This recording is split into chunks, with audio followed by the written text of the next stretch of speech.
Hello friends and explorers, listening to the mysterious voices of the lands where the sun rises. We step into the world of Persian mythology, built on the absolute war of good and evil. Life was shaped by the great choice between the light of the wise god Ahura Mazda and the darkness of the destructive Ahriman. Today, we examine the giants of the Shahnameh, the legends of the hero Rostam, and the wisdom of the all-knowing Simurgh. In this universe, every thought is a battle.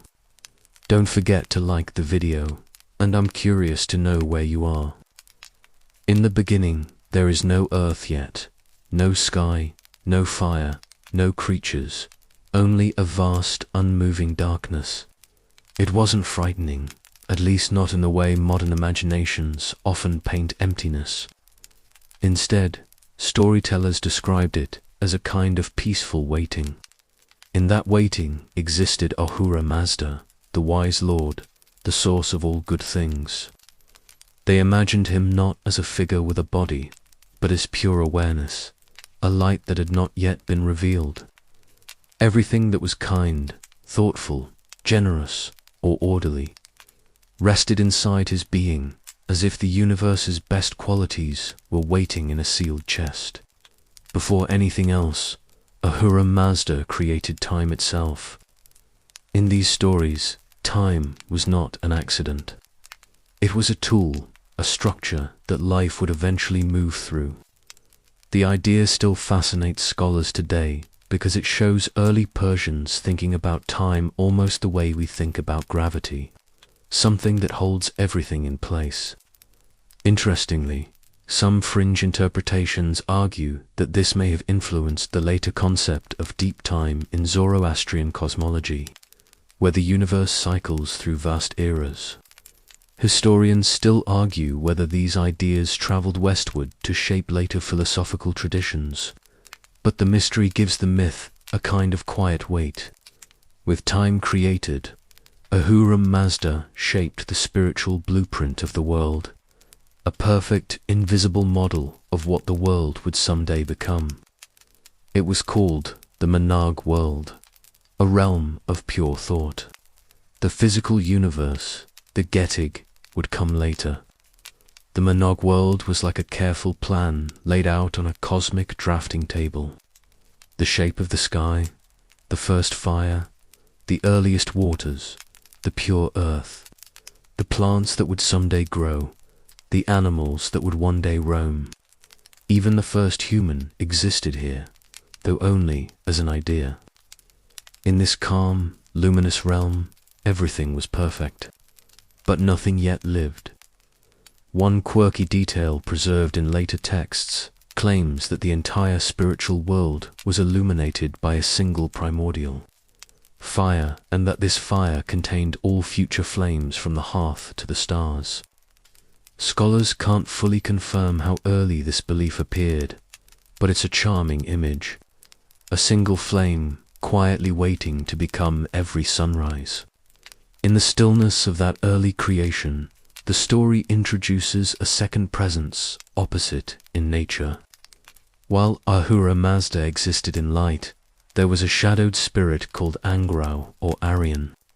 He was not equal in strength, but opposite in intent, representing decay, confusion, and harm. Unlike Ahura Mazda, who created with foresight, Angra Mainyu reacted impulsively, acting without the quiet deliberation the wise lord preferred. The myths say he was asleep at the beginning, unaware of anything beyond himself, which is perhaps the commonest description of evil in any ancient tradition. Not raging or plotting, just unaware. At some point, he stirred, sensed the presence of light, and recoiled from it. This moment is sometimes described as the first conflict in the universe. It wasn't a battle yet, just the awareness of difference, light and dark, wisdom and chaos, creation and destruction. Historians still argue whether this dualism originally existed in early Iranian belief or was sharpened later by Zoroastrian's teachings. But either way, it became the foundation of Persian cosmology. To protect the coming world, Ahura Mazda performed something like a cosmic pact. In some versions, he offered Angra a fixed period of time, usually 9,000 years, during which their conflict would unfold. This wasn't surrender. It was strategy. By placing the struggle inside time, Ahura Mazda ensured it would eventually end. Evil would not stretch on forever. It would run out of time. Modern readers sometimes compare this to setting a timer on dishwashing. One of those little side jokes that even ancient themes can invite. Then came the shaping of the physical world. It began not with land or plants, but with light. Ahura Mazda made a radiant sky, smooth and crystalline, like a perfect shell around everything.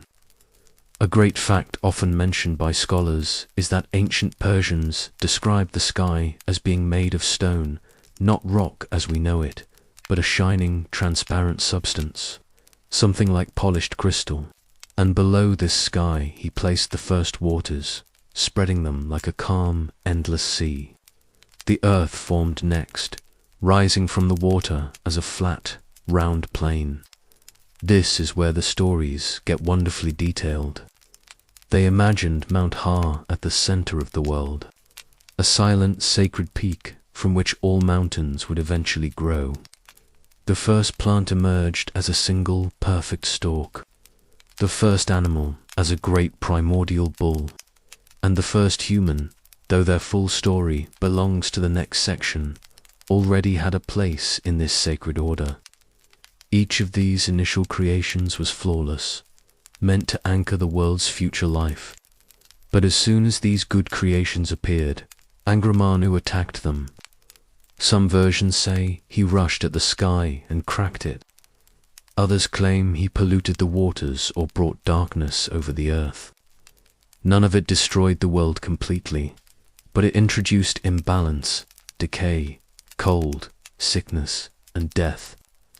In this way, the earliest Persian myths explain the world's imperfections as disruptions rather than original features. The universe was made good, but it had been disturbed. A fringe interpretation, rarely taught, but interesting, suggests that these myths might have served as early explanations for environmental shifts, droughts, sudden storms, or changes in seasons. Whether that's true is another thing historians still argue about, but it fits naturally with how ancient people tried to understand unpredictability. And so the stage was set. A world created in perfection, shaken by opposition, but preserved with hope. Everything that would follow, every king, hero, creature, and flame would move through this cosmic rhythm of light and shadow, creation and challenge. And in the calm of these old stories, the world's birth remains something gentle, thoughtful, and deeply human in its desire to understand where everything began. After the quiet beginning of creation, the story moves gently into the heart of an idea that shaped not only ancient Persian mythology, but much of the region's later thought, the story of the two spirits. It is a tale not about battles in the way modern fantasy imagines them, but about intention, about how two very different ways of being entered the world and gave rise to the moral divide that humans still recognize today. In these early stories, Ahura Mazda stands as the source of light, order, and wisdom, and Angra Mainyu rises as the counterforce, embodying destruction, confusion, and harm. Their relationship is not like the clashes of thunder gods and giants found in other mythologies. Instead, it is slower, more philosophical, almost like watching two opposite currents drift through the same quiet sea. To understand their role, the old storytellers began with a simple image. Before the world took physical form, two spirits existed, each making a choice. Ahura Mazda chose truth, or Asha, the principle of order and clarity. Angra Mainyu chose Druj, the lie, everything twisted or deceiving. It wasn't just a moral preference. It was the foundation of their natures. These choices shaped everything that would come afterward. Ahura Mazda aligned with truth, created deliberately. Each creation, the sky, the waters, the earth, the first fire, the perfect bull, and the first human was envisioned with care. Nothing rushed, nothing accidental. It's interesting that some scholars argue this reflects the value ancient Iranians placed on good governance. The ideal leader was endlessly patient, making decisions only after thoughtful consideration. Others push back, saying that this reading might be too modern, too shaped by current understandings of leadership. Historians still argue whether this connection between myth and political expectation was consciously intended, or simply emerged over time. In contrast, Angra Mainyu acted impulsively. He didn't craft, he reacted. When he first saw the spiritual world Ahura Mazda had made, he became enraged by its brightness and rushed toward it. Some texts describe him as blind to the end, unable to see the long consequences of his choices. Others portray him almost like a panicked shadow, lashing out simply because he didn't know how to do anything else. This is one of the quietly striking features of Persian mythology. Evil is not portrayed as clever or grand. It is short-sighted. One quirky detail found in a later commentary claims that Angra Mainyu originally had no plan at all. He simply made the opposite of whatever Ahura Mazda made, like a child mimicking an older sibling with spite. It's not universally accepted, but the image is, admittedly, a little funny. The universe beginning with a cosmic version of, "Oh, you made something. Well, I'm going to ruin it." But even within that lightness, the tension between the two spirits created a structure that made ancient Persian stories different from many others. Creation wasn't a single event. It was a conversation, sometimes peaceful, sometimes turbulent, between intention and counterintention. When Ahura Mazda created the sky, Angra Mainyu cracked it. When Ahura Mazda placed pristine life-giving waters upon the earth, Angra Mainyu polluted them. When Ahura Mazda shaped the first sacred fire, Angra Mainyu tried to smother it with darkness. Each action and reaction shaped the earliest moral map of the world. And yet the mythology describes Ahura Mazda not with anger, but with foreknowledge. He knew all this would happen. According to the oldest layers of the story, he even set a finite time span, often said to be 12,000 years, during which good and evil would interact, clash, influence humanity, and ultimately reach a conclusive end. This is one of the most remarkable aspects of Zoroastrian cosmology. It imagines history as a limited, purposeful arc, not an endless cycle. Many later religions adopted this same structure of a beginning, a middle, and a final renewal. And some scholars believe this Persian worldview profoundly influenced Jewish, Christian, and Islamic.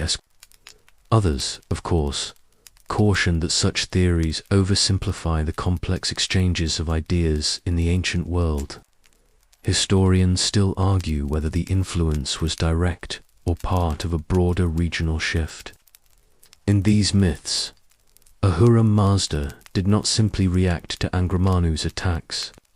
Instead, he created the Amicia Spent, the bounteous immortals, spiritual beings who embodied aspects of goodness and helped maintain balance. They weren't soldiers. They were principles given form. Good mind, right order, devotion, wholeness, serenity, immortality. They became the guardians of existence, each watching over a different part of creation. Their story will come later, But even here, in the quiet early chapters of the universe, their presence matters. They represent the idea that goodness works in cooperation, not isolation. Meanwhile, Angra Mainyu also produced his own counterbalance. In the oldest Persian tradition, these were harmful spirits, not the helpful deities they later became in Zoroastrian worship.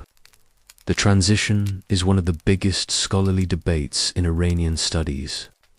Were the devas originally worshipped as respectable gods before being reinterpreted as harmful forces? Or were they always viewed as destructive? The truth is tangled, the evidence mixed, and the controversies lively enough that university classrooms still revisit the question year after year. What matters for the mythic story is that the devas operated through confusion, fear, and disorder. They were not creators. They were disruptors, amplifying every destructive impulse introduced by Angra Mainyu. Together they brought sickness, storms, predators, and decay into a world that had originally been whole. And yet, even in the midst of this conflict, the myths describe a kind of stillness. The two spirits exist in opposition, but not in constant frenzy. Instead, the universe is portrayed as a place where humans must navigate a landscape that contains both harmony and hardship. The moral order is not imposed. It is chosen. Every person decides through thought, word, and action whether they align themselves with Asha or Dru. This concept that morality is a daily choice, not a fixed fate, is one of the most widely admired aspects of Persian mythology. It's also surprisingly modern. Ethicists today sometimes draw parallels between Zoroastrian dualism and contemporary understandings of personal responsibility, not in a mystical sense, but in the simple recognition that life constantly presents opportunities to lean toward clarity or toward confusion, generosity or selfishness. One small but memorable fringe belief claimed that Ahura Mazda whispered every good thought into the ears of humans, while Angra Mainyu muttered doubts into the other. Most scholars dismiss this as a late folk interpretation, but it paints a cozy picture, a moral cartoon perched on each shoulder before the idea ever made its way into pop culture. What is certain is that the ancient Persians saw their world as meaningful. Every sunrise was a small victory for light. Every fire kept lit at night was a quiet act of resistance. Every kind act, every honest word, every moment of clarity contributed to the world's restoration. And every harmful deed or careless word tilted the balance the other way. Even now, people sometimes describe their choices in terms of light and dark, without realizing how old that structure truly is. In the mythology, the two spirits do not remain frozen in opposition. Their story unfolds across the ages. But in this early moment, what matters most is the recognition that the universe is not a battleground of chaos, but a place shaped by two contrasting intentions. The world is meaningful because it contains both. Life gains purpose through the choices made within that tension. As the story continues, the focus shifts from the cosmic to the human. The first man, Goat, soon enters the scene. The being meant to unite creation, bear its challenges, and rise again even after death. His story, quiet and solemn, will bring the cosmos down to earth. But before we meet him, the memory of the two spirits lingers, a reminder that the world is built not only on mountains and waters, but on decisions, impulses, and values tracing back to the very beginning of time. After the two spirits set the shape of the world, the story turns gently toward its first inhabitant, a being who wasn't simply placed on earth, but embodied the hope of creation itself. His name was Gayamart, sometimes pronounced Gayomad or Koma. And in the ancient Persian imagination, he was not only the first human, but the first king. A silent guardian meant to anchor the newly formed world. Gaia-Ma did not resemble humans as they are now. In early Zoroastrian tradition, he was radiant, almost shining, more like a being of light wrapped in the faint outline of a human shape. His body was made of the pure materials of creation, earth, metal, fire, and breath. He stood tall, luminous, and peaceful, placed upon the bright level earth to carry the intention of goodness. His role was simple and profound.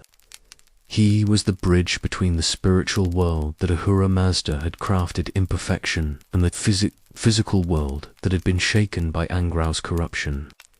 Galmat existed so that life could begin again, so that the universe could shift from abstract design to living movement.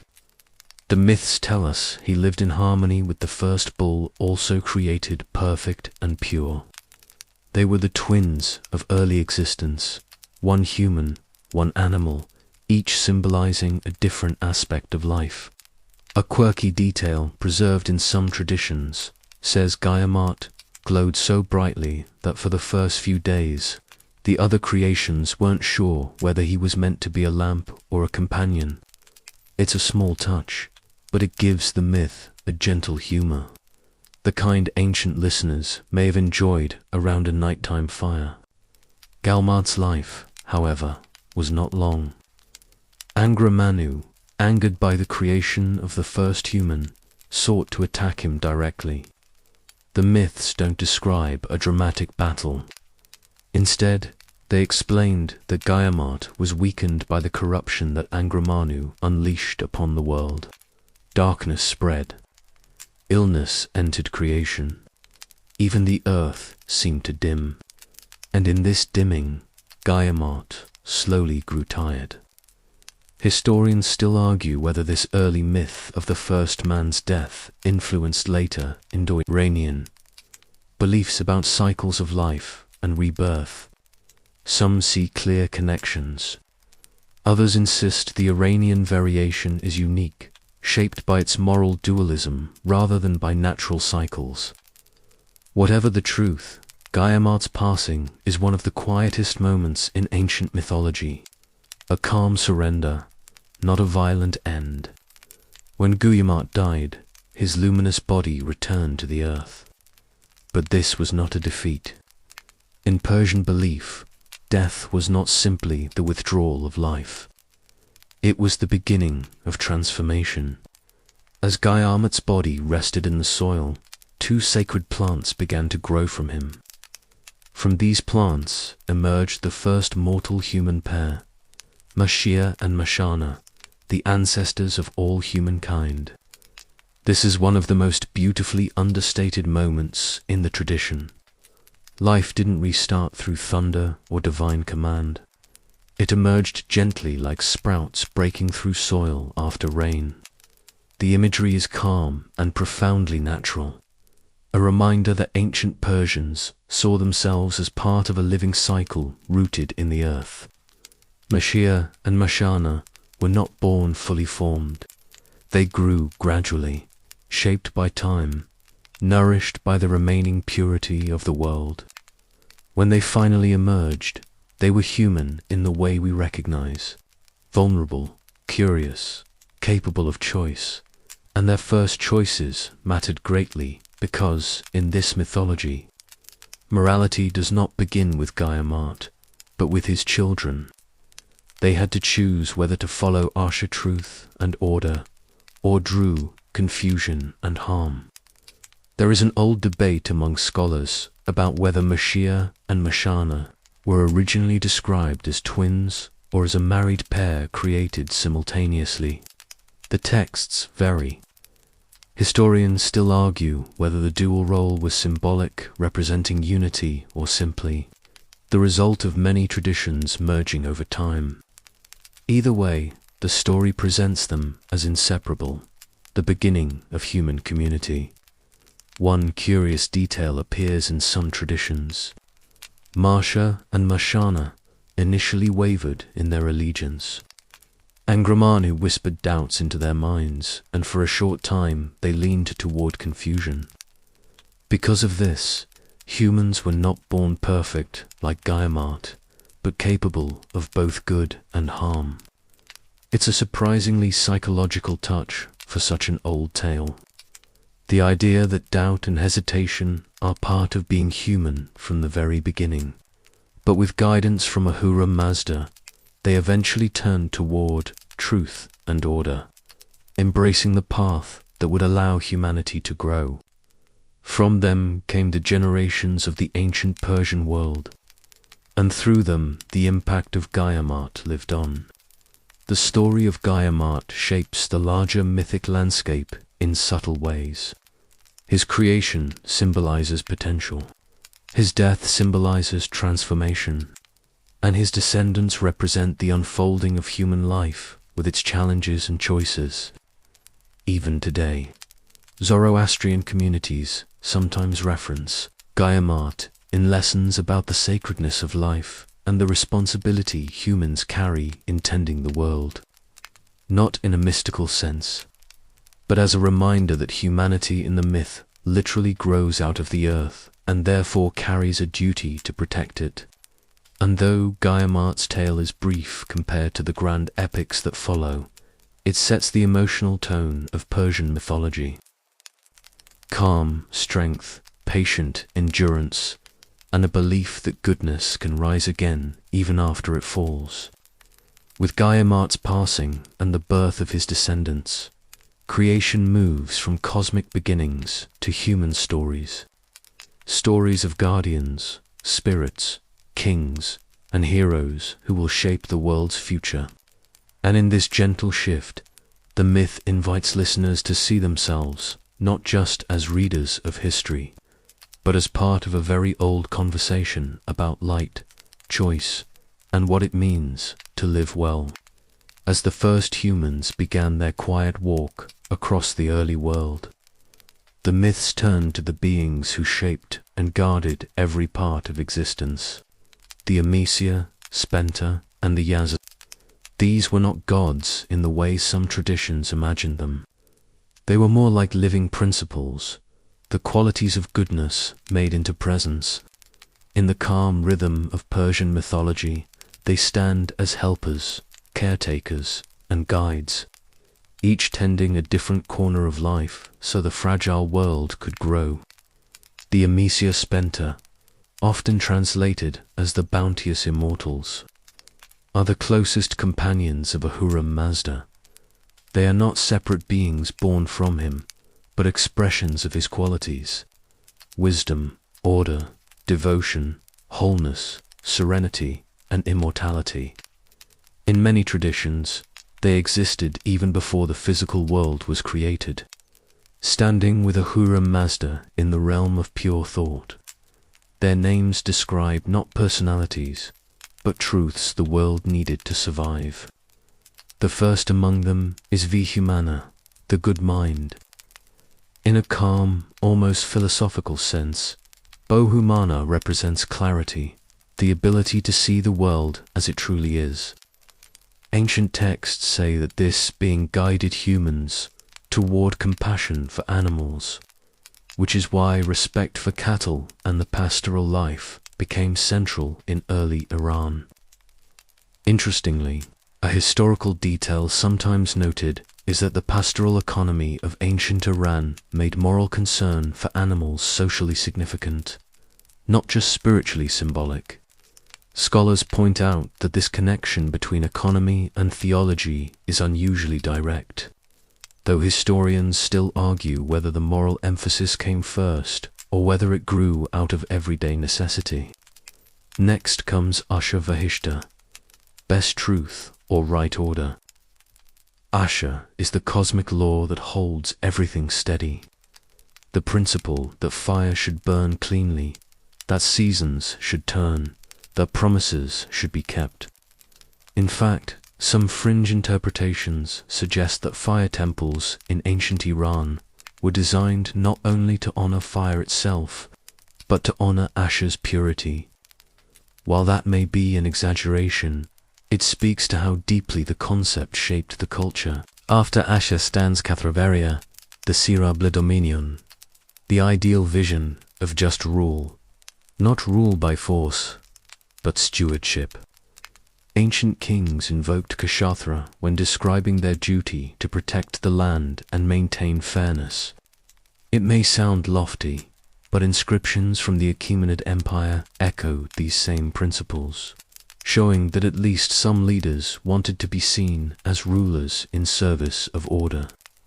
Historians still argue whether these inscriptions reflect actual governance or simply political messaging, but the alignment between myth and monarchy remains striking. Spent Almighty follows the embodiment of devotion and peaceful earth. She is quiet strength, the patience of soil that allows life to grow. Farmers once prayed to her before planting, asking for harmony with the land. A small, charming tradition claims that when the earth quakes, it is Spent Almighty shifting her posture not in anger but in restlessness, reminding people to respect the ground they walk on. Hauvat, meaning wholeness or health, protects the waters. She represents completeness, well-being, and the idea that life must remain in balance. In the early Iranian world, where rivers were scarce and sacred, her presence mattered both spiritually and practically. Finally comes Erotat, immortality, guardian of plants. In a world where food was fragile and seasons could be harsh, tying immortality to vegetation made sense. Plants die, yet return, echoing the renewal that Persian mythology promises at the end of time. Together, these six beings assist Ahura Mazda in protecting creation. And unlike many mythological families, the Amha Spent do not clash or compete. They act like the parts of a well-tuned system, each necessary, each supportive, each tending to a part of the world so it can remain whole. Beyond them are the Yazatas, those who are worthy of worship. They are a larger, more varied group, each responsible for different forces of nature or aspects of life. Some Yazatas are ancient Indo-Iranian deities given new roles in Zoroastrian tradition. Others appear more distinctly Persian, shaped by the land itself. One of the most beloved Yazatas is Mithra. In earlier Iranian worship, Mithra was a major deity linked to covenants, the rising sun, and the act of watching over agreements. When Zoroastrianism reshaped the pantheon, Mithra remained important not as a rival to Ahura Mazda, but as a guardian of contracts and justice. People prayed to him when seeking fairness or protection from betrayal. Many modern comparisons link Mithra to Greek Helios or Roman Sol, though scholars warn against drawing to straight parallels. Historians still argue whether the Roman cult of Mithras had any real connection to the Iranian Mithra, or whether the similarities are mostly coincidental. Another Yazata, Anahita, presides over waters, fertility, and healing. Her worship was widespread, and shrines dedicated to her dotted the ancient landscape. She is often depicted as strong, tall, and protective qualities that made her beloved among traveling merchants who prayed for safe journeys across deserts. Interestingly, historical evidence from archaeological finds suggests that Anahita may have once been worshipped with elaborate festivals involving flowing water, though the details remain uncertain. Some fringe ideas propose that these festivals influence later regional traditions, but the evidence is thin, charming as the theory is. Then there is Arta, the sacred fire, not merely a symbol, but a presence. Fire in Persian mythology is alive, discerning, and deeply respected. It purifies, reveals, and warms. Arta is said to be the child of Ahura Mazda, though not in a biological sense. Instead, He is the direct expression of truth and clarity. Even today, in Zoroastrian fire temples, flames burn continuously as a reminder of Ata's enduring watchfulness. There is an old joke shared in some communities that if you ever misplace your honesty, you should sit quietly near a temple flame. Not because the flame will judge you, but because it encourages clarity. The Yazatas extend far beyond these three. There are guardians of wind, dawn, stars, victory, and long life. There is Freya, who protects the recitation of sacred words, and Rashnu, who weighs souls. There are tender beings who watch over cattle, metals, and even the act of friendship. The sheer number of Yazatas demonstrates a worldview that saw every part of life as meaningful. Every task, every element, every relationship. These beings do not intervene with thunderbolts or dramatic transformations. Their influence is subtle. They keep the world balanced, encourage humans toward good thoughts, good words, good deeds, and maintain the fragile harmony threatened by Angra Mainyu's disruptions. What makes the Amisha spent and Yazatas remarkable is how integrated they are with ordinary life. A farm attending crops was participating in Amaratat's work. A family keeping their water clean honored Howard. A judge striving for fairness followed Mithra's path. Even lighting a fire at night connected a household to Ata's presence. The mythology wasn't distant. It was woven into the rhythm of daily living. Some scholars argue that this integration helped Zoroastrianism survive through centuries of political change because its practices were tied not only to doctrine but to simple, everyday acts. Others counter that the religion persisted primarily through strong community networks. Historians still argue which explanation carries more weight, but within the mythic world, the message is gentle. The divine is not separate from life. It sustains it. And through the spent and Yazatas, the early universe begins to feel populated, not with noisy gods, but with steady caretakers, guiding creation quietly toward goodness. For a long, quiet moment, imagine the world just after the age of the first humans, when the land still held the warmth of beginnings, and the air seemed filled with the slow breath of creation. In this gentle dawn of time, when mountains were still learning the weight of their own silence, and rivers had only recently discovered how to wind through the earth, a new figure stepped into the soft glow of the world's early hours. His name was Jamshid, and in Persian memory, he rose not from conquest or thunder, but from a radiance so calm and reassuring that even the wind seemed to pause and listen. He was born into a world fragile and bright, shaped by divine protection, yet threatened by the dark whisper of Angra Mainyu. Perhaps that is why his arrival felt like the lighting of a lantern in a room, where shadows had gathered too closely. He carried the favor of Ahura Mazda, and with it the gift of leading humankind into a kinder age. An age remembered as a near golden time when prosperity layers softly across the earth as morning sunlight across a quiet valley. Jamshed's earliest days as king were marked by the quiet confidence of someone who understood that rulership was a form of stewardship. People said his footsteps were gentle, that he walked the world the way a craftsman touches the tools he loves. He listened, really listened, to the worries of the people and the murmuring rhythms of the lands they tended. In those calm listening hours, he shaped a plan for a kingdom unlike anything the world had yet known. The first change arrived with a warmth most people had never felt before. Under Jamshed's guidance, crafts blossomed. He taught the weaving of cloth so fine and soft that it seemed woven from spring breezes. He shared the secrets of shaping leather, carving wood, and drawing metal from the deep places of the earth.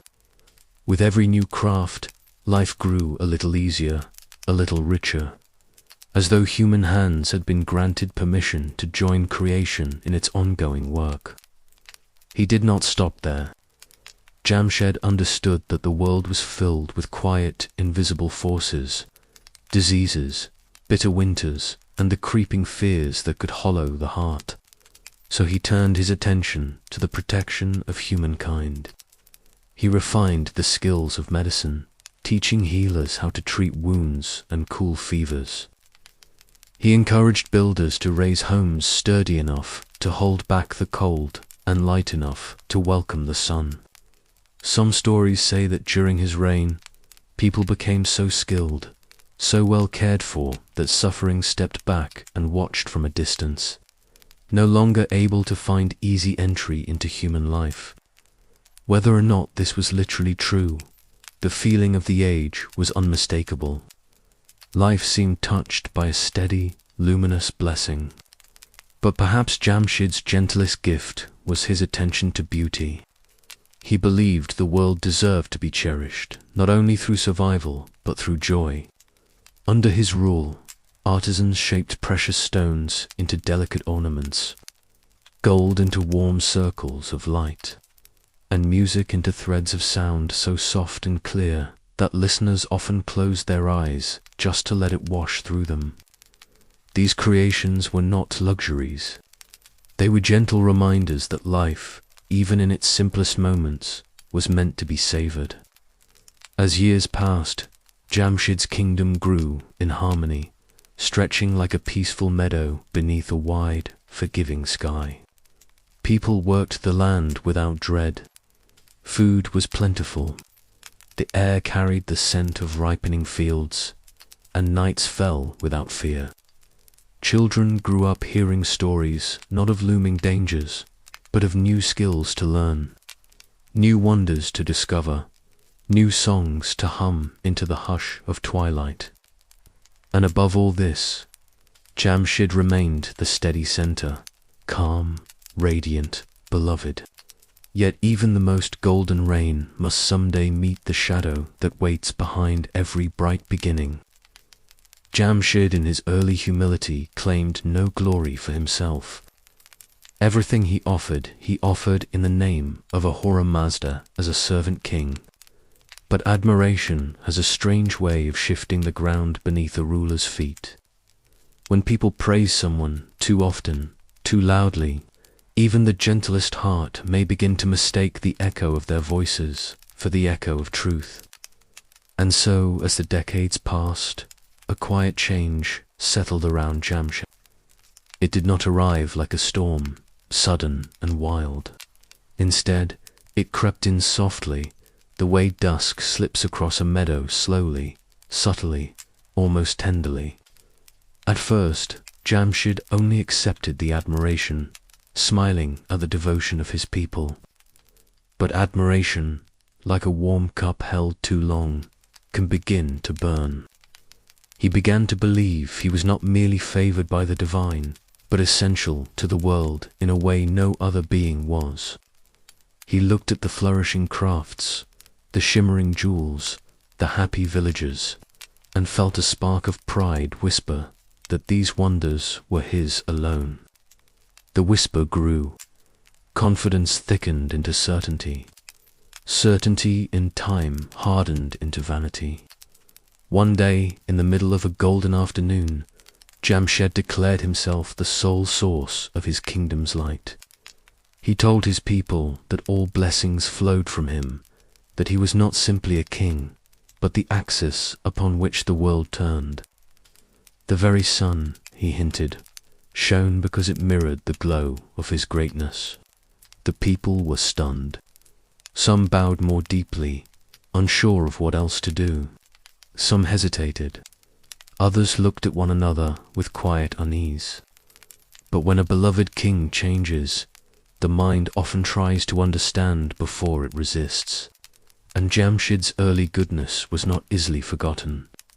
Still, the shiver of doubt spread like a thin crack in a flawless mirror. For a kingdom built on harmony, that crack mattered. Ahura Mazda, watching from the expanse of light beyond the world's sky, felt a soft sorrow rise. Pride was not a simple mistake. It was a turning away, a closing of the inner door that once opened so effortlessly toward the divine. When Jamshed claimed all glory for himself, the light that had once flowed through him began to dim ever so slightly. Like a lantern set behind thin fog, the land felt it. Craftsmen found their inspiration faltering. Fields seemed a shade less green. Music lost a bit of its effortless purity. These changes were small, almost imperceptible, but they carried the faint echo of a kingdom exhaling in worry. Into that dimming world stepped a new figure, Zahak, a man with ambition coiled inside him like a patient serpent. In another age, he might never have gained a foothold, but a kingdom that has begun to doubt its own brightness becomes vulnerable to darker promises. Zahak did not need to strike quickly. He simply waited, whispering to those already troubled by Jamshid's rising pride. He fed their doubts gently, like adding drops of ink to a clear bowl of water. In time, those whispers gathered enough force that when Jamshed faltered just slightly, just enough, the people's faith shifted. And so the great king, who had once taught the world how to weave, heal, build, and rejoice, found himself abandoned.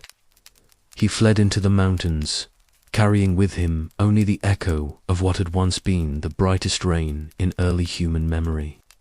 His golden age faded, not in one loud collapse, but in the soft unraveling of trust. And yet, even in his fall, there lingered a truth older than pride or sorrow. Every light, no matter how bright, is still held by the hand that first brought it forth. And even an age undone by vanity leaves behind quiet traces, crafts, songs, and gentle customs that continue to warm the world long after the king who inspired them has passed into legend. Picture for a moment the mountains where Jamshed wandered after pride had loosened his hold on the world.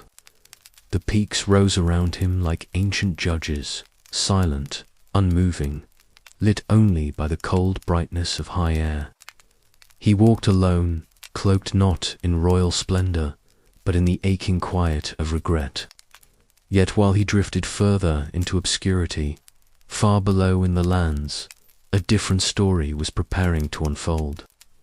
It began not with tragedy or thunder, but with a whisper carried through uneasy hearts and unsettled villages. A whisper of a new ruler who promised strength, change, and certainty in a world suddenly unsure of itself.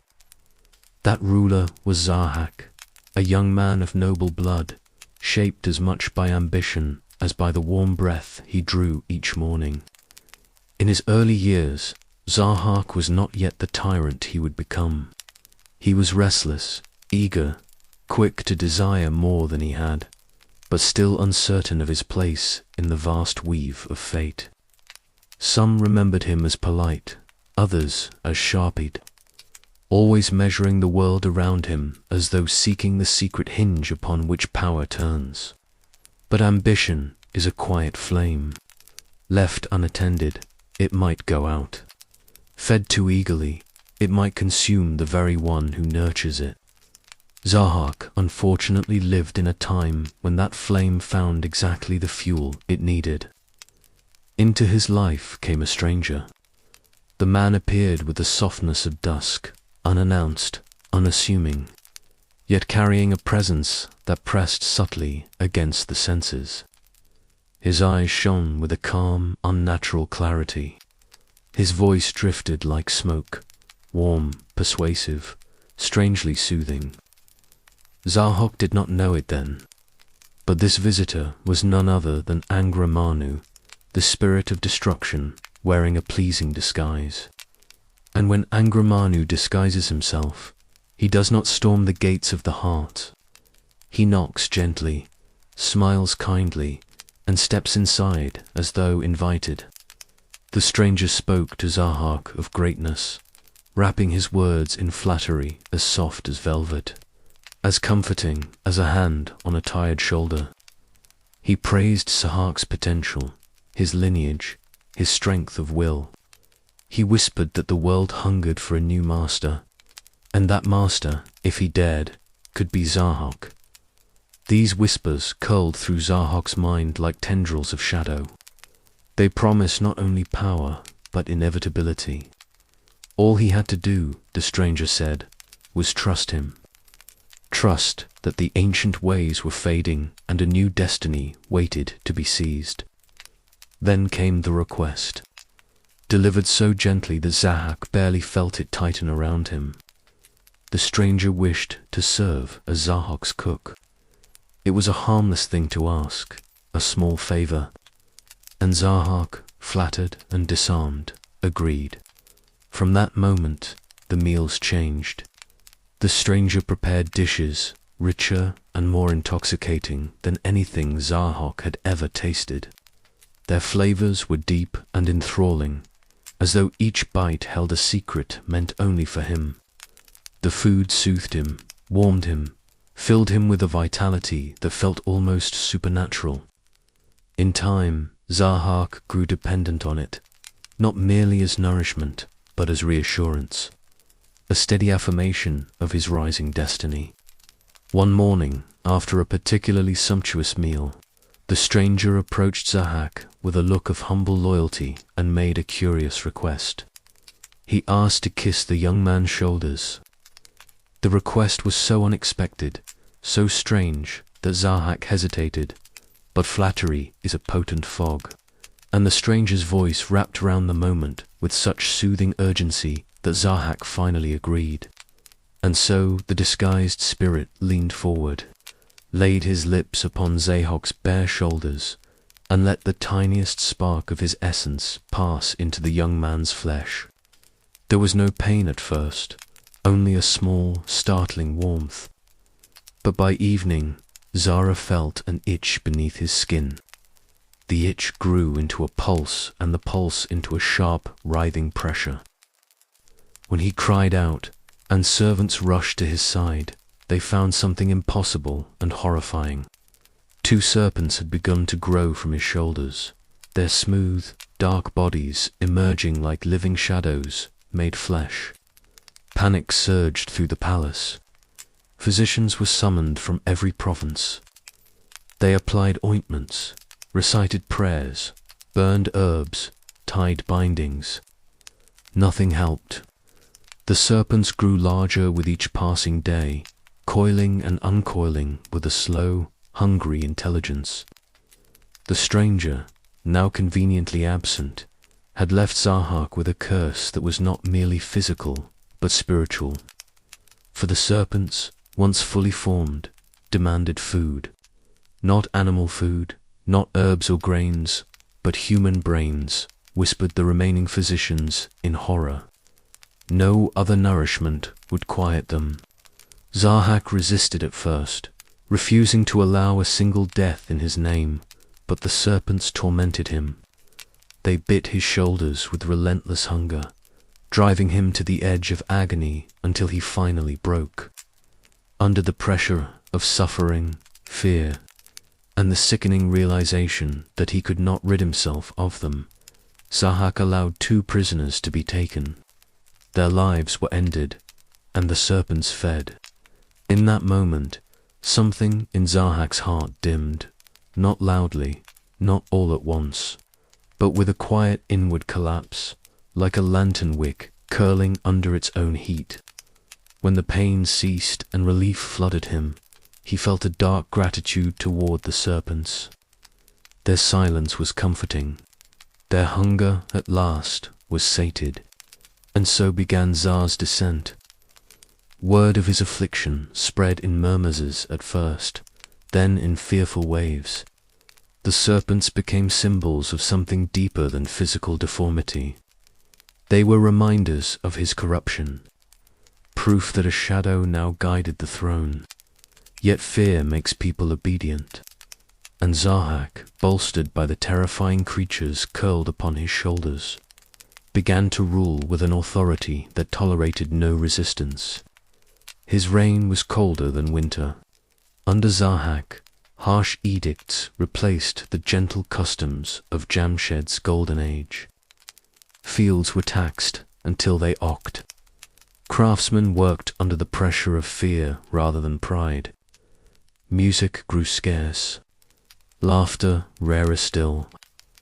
People went about their days with lowered eyes and cautious steps, as though every sound might stir the serpents that loomed behind their king. And each day, 2 more victims were taken to appease their hunger. Yet even in this darkness, small acts of quiet courage survived. There were physicians who, unable to outright refuse Ahak's demands, devised a subtle mercy. They mixed the human brains with sheep's brains, reducing the cost of each feeding. It was a small kindness, but in a world shadowed by tyranny, even the smallest kindness is like a candle in a cavern.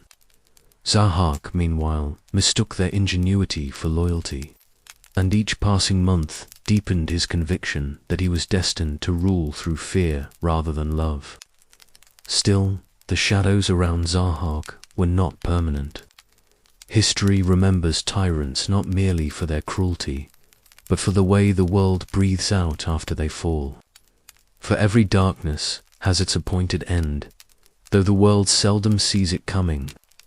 Zahak, with serpents coiled upon his shoulders, and the weight of countless sorrows thickening the air around him, lived in the illusion that his reign would last forever. But somewhere in the quietness of the land, somewhere in a humble home, in a village unremarkable on any map, a child had already been born. A child who would one day rise as the answer to the people's suffering. A child named Fer. And though Zahak had not yet heard the name, the mere whisper of that future hero was enough to stir the first faint tremor in the foundation of his rule. For tyrants fall not when they are weakest, but when the world begins to dream again of hope. And hope once awakened moves quietly at first, like footsteps approaching a locked door. Faradin's story begins in a small, quiet corner of the world, far from palaces, far from the polished floors where Zahak's serpents dragged their shadows. It begins instead in a simple home near green pastures and moving water. His mother, named Faranak, raised him with a care shaped as much by fear as by tenderness. For in those days the king scoured the land for any sign of the child destined to end his reign. Rumors of Faradin's birth had already reached Zahak's court, and tyrants, as history often shows, fear prophecies far more than armies. To protect him, Faranak hid the child among the herds of a humble caretaker known as the cowherd. It was in this quiet life that Faradin first grew strong, not through royal training, but by carrying water, guiding cattle, and learning the steady rhythms of the natural world. The centerpiece of his childhood was a sacred cow named Barmi, whose milk nourished him and who, in Persian legend, is remembered almost like a guardian spirit. Children, in many cultures, grow up with symbolic animals, but in Farian's case, this creature became central to his safety. There is a quirky Lesurk known detail here. Some old storytellers insisted that Barmi's horns glowed faintly at night, just enough to keep wolves away. Historians still argue whether this was poetic exaggeration or a sign of how deeply the people associated divine protection with this animal. Regardless, Faradin's earliest memories were wrapped not in silk, but in warm fur, earthy scents, and a sense of harmony that contrasted sharply with the fear gripping the rest of the kingdom. As he grew older, his mother finally revealed the truth. He was the child foretold to oppose Zahak. The serpents, the tyranny, the endless dread. These things were not simply sorrows of the world. They were his calling. Period listened quietly. He didn't rise with sudden bravado or vow revenge on the spot. Instead, He sat with the news like someone holding a fragile, too heavy object, trying to understand how to carry it. With time, though, he accepted his purpose. Acceptance, after all, is often what truly marks the beginning of a hero's journey. Not weapons, not battles, but a quiet inward yes. News of Farad'n's readiness spread across the land, carried mostly through whispered conversations and hopeful glances. Eventually, those whispers reached a blacksmith named Karv, a man whose personal tragedy had turned into a spark of rebellion. Cave had lost children to Zahak's serpents, and grief had carved deep lines into his face. Yet the grief had also sharpened him in a way that sorrow sometimes does. He refused to bow before the tyrant again when Zahak's officials forced him to sign a false declaration praising the king. Cave tore it apart and stormed out of the palace. That act became the catalyst. Cave lifted his leather apron high above his head like a banner and rallied the people behind him. It was one of history's earliest examples of a worker's symbol becoming a national emblem. And though scholars debate whether the actual apron survived through generations, the idea of it certainly did. When Carver heard of Farad'n's existence, he traveled to find him. The meeting between the blacksmith and the young hero became the turning point of the era. Cave saw in Farad'n not only strength but compassion, a trait many believed the land had forgotten under Zahak's rule. And Farad'n, in turn, saw in Cave the courage of a man who had already risked everything for what was right. Together they gathered a movement, not an army in the usual sense. These were farmers, artisans, healers, shepherds, and families, not trained soldiers. Yet a population united by hardship can be stronger than steel. Their steps were measured, their hope cautious, but growing. Some stories say that people joined simply because they wanted to breathe freely again. That, in its own way, is one of the most powerful motivations in history. Armed with a mace forged specially for him, shaped with the head of a cow to honor balmy Farad'n, set out towards Zahak's fortress. It was built tall and imposing, its gates designed to intimidate. But intimidation loses its edge when the people it once frightened begin to imagine a different future. As Farad'n approached, something odd happened. The guards hesitated. These were not cruel men by nature. Many had simply followed orders out of fear. Seeing Farad'n's calm determination and the multitude behind him stirred something long dormant inside them. Some stepped aside, others joined the uprising.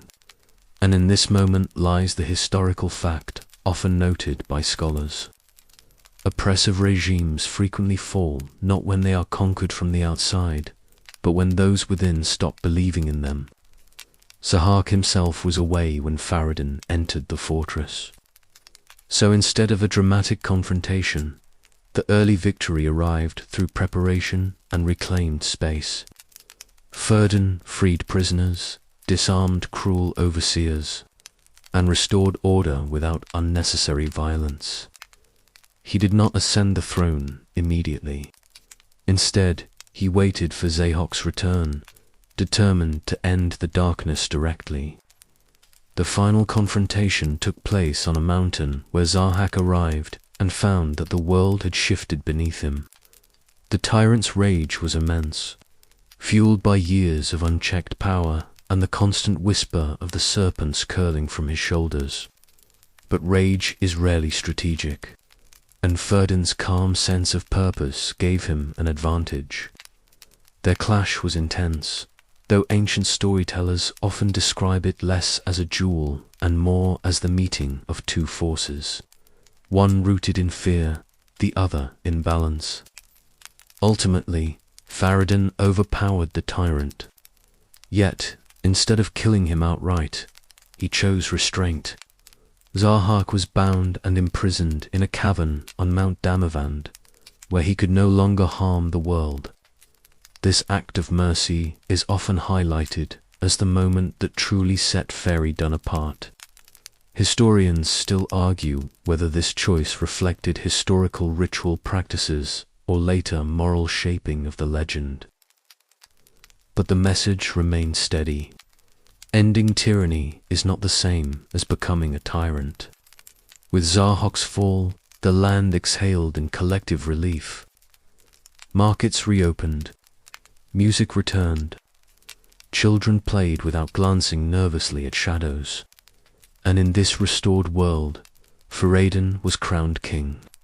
Not because he demanded it, but because the people needed someone who understood what it meant to protect, not dominate. Balance, long lost, began to return. Not perfectly, not instantly, but steadily.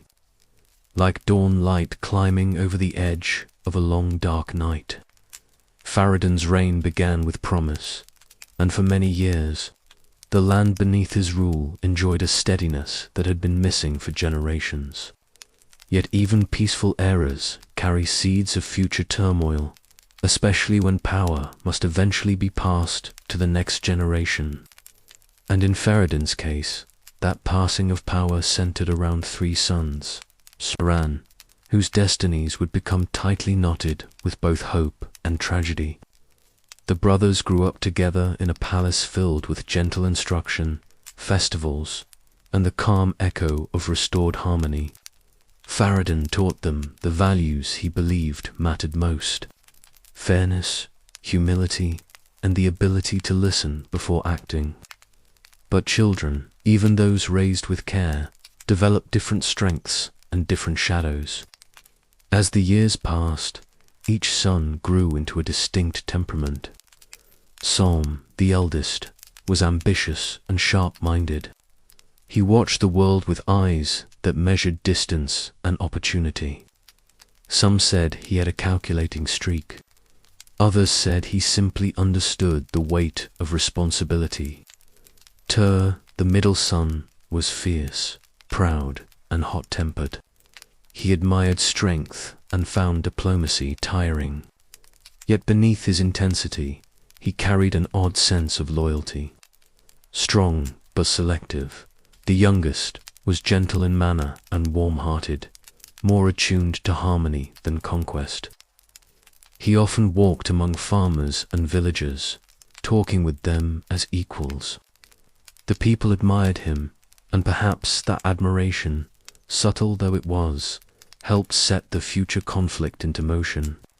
When Fairy-dom grew old enough to think about succession, he faced the difficult task of dividing his vast kingdom. In those days, dividing land among heirs was not unusual, but doing so fairly was always challenging. So, Fairy-dom decided on a simple principle. Each son would receive a portion suited to his temperament and abilities. To some he gave the lands of the West regions rich in trade and connection, places where diplomacy and shrewdness mattered greatly. To Tur he gave the East lands rugged, wide and demanding, suited for someone who valued strength and command. And to he gave the heart of the realm Irene itself, the land fed unshould most. It was this last choice that sparked the first tremor. Essentor listened to their father's words in outward silence, but inwardly their thoughts churned. Why, they wondered, had the youngest brother received the most treasured inheritance? Why had the center been given to one who preferred peace over power? A small voice of resentment whispered to each of them, and they listened more closely than they should have. The palace continued in its usual rhythms for a time, but tension hovered around the edges. Servants walked carefully. Advisors sensed an unspoken heaviness, and one quirky detail preserved in known versions of the tale says that even the royal musicians began playing softer, as though afraid the wrong note might push things over the edge. Historians still argue whether this small tidbit reflects actual court customs or simply narrative, embellishment added by storytellers who enjoyed symbolic details. Eventually, the simmering resentment boiled over. And Tua met privately, each finding in the other a mirror of frustration. Together, they convinced themselves that Ferdan had acted unfairly, that Ahura's gentle nature made him unfit to rule the land at the kingdom's heart. The more they spoke, the more their shared bitterness hardened into intention. It is common in history, after all, for grievances, real or imagined, to grow stronger when echoed in the ear of someone equally wounded. So the two brothers sent a message to Arj, asking him to visit them and discuss the division of the lands. The letter was polite, even warm, but its courtesy hid a darker purpose. Trusting by nature, accepted without suspicion, he traveled alone, not out of naivety, but out of hope, believing that his brothers wished to reconcile. When I arrived, he greeted his brothers with genuine affection, but and T stood stiff and cold, their faces set in lines of resentment sharpened by long conversations and shared anger. The meeting unfolded slowly, almost painfully. I offered compromise, friendship, even the willingness to surrender parts of his inheritance if it would ease their hearts. But the weight of jealousy had already closed their ears. In the end, their anger turned violent. The tragedy of Arj's death is remembered not for its brutality, though it was terrible, but for its senselessness. The youngest brother, who had wished only peace, fell at the hands of those who should have protected him. And with that single act, and Tor reshaped the destiny of future generations, setting into motion cycles of conflict that would stretch far beyond their lifetimes. A messenger carried the news back to Farad'n. When the old king heard it, he did not rage. Instead, he wept quietly, as though each tear was a confession of sorrow for the world his sons had inherited. That response, gentle but devastating, is often cited as a historical reflection of how ancient rulers sometimes saw family conflict as reflections of cosmic imbalance. Scholars still debate whether this interpretation is accurate, or simply later storytelling that softened the king's grief into philosophy. Yet amid the heartbreak, Farad'n made a decision that would eventually restore balance. He looked toward the future to Ira's descendants and knew that time, though slow, would eventually bring justice. The cycle begun by Som and T would not end with tragedy alone. For even in the darkest corners of the story, hope was already taking shape, quietly, patiently, waiting for its moment to rise. The quiet after's death did not feel like peace. It felt like a long, trembling pause, an inhale the world could not complete. Farad'n mourned his youngest son with a grief that settled deep into him, the kind that does not fade so much as become part of a person's shadow. And yet, even in sorrow, he understood something painfully true. The consequences of this crime would not end with a single generation.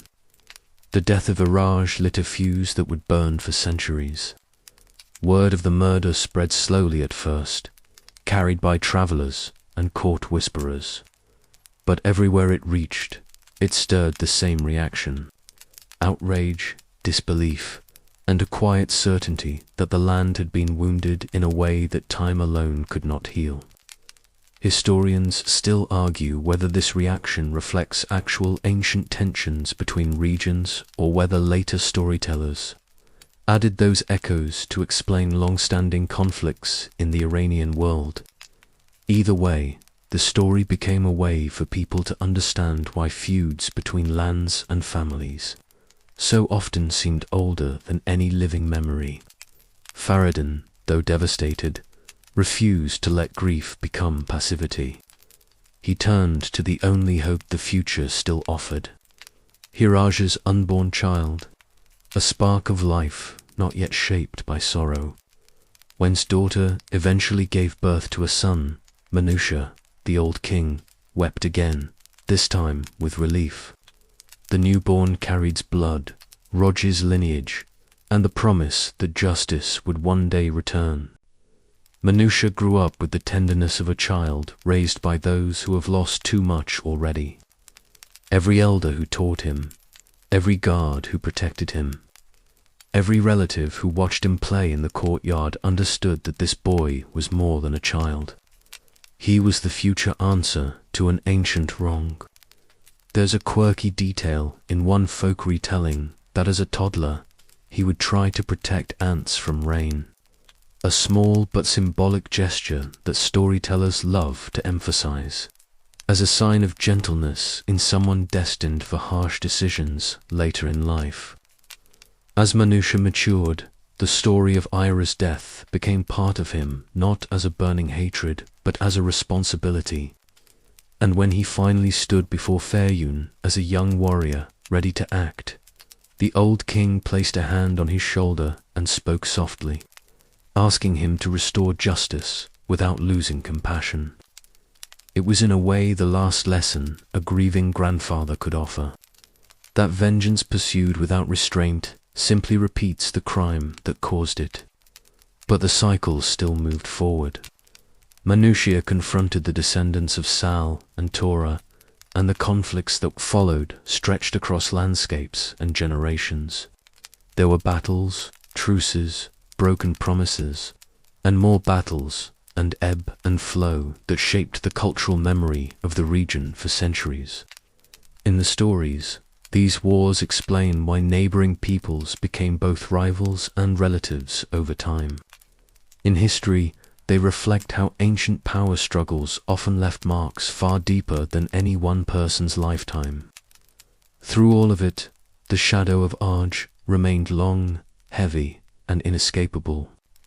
His death was not simply a family tragedy, but a mythic moment that captured a truth seen throughout human history. When jealousy is allowed to harden into violence, the consequences spill far beyond the moment of the act. And yet, woven into this long chain of revenge, there also lived a quieter truth.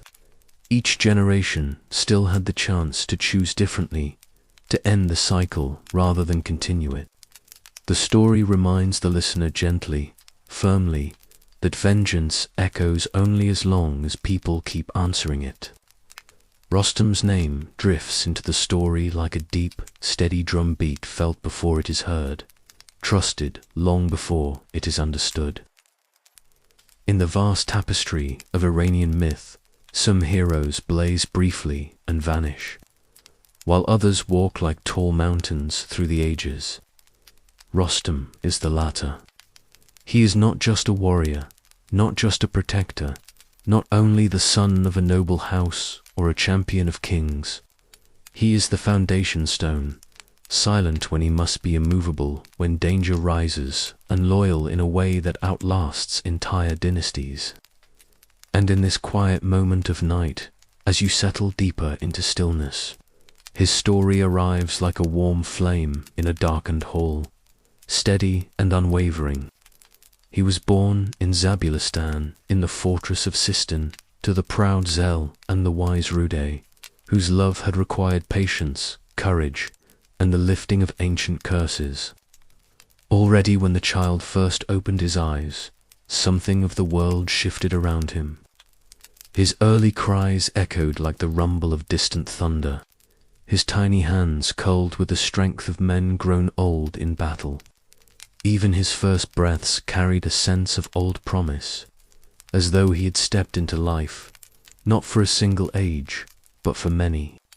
As he grew, the land around him seemed to breathe easier. Horses stepped lightly in his presence. Warriors felt their hearts settle. Farmers, hearing the news that the great child was thriving, spoke with new confidence about the next harvest. And ZH, who had once been abandoned for the white hair he carried at birth, now stood tall with pride, watching his son climb the mountains around Sistan, as if they were gentle hills. But even mountains need companions. And for Rostam, destiny sent one in the form of a wild young colt with a coat the color of sunrise stained by storm clouds. The horse was untamed, feared by all who approached him, for he could shatter ropes, snap posts, and leave seasoned stable masters trembling. Yet when Rostam came near, the creature stilled, nostrils flaring gently, as if recognizing an equal.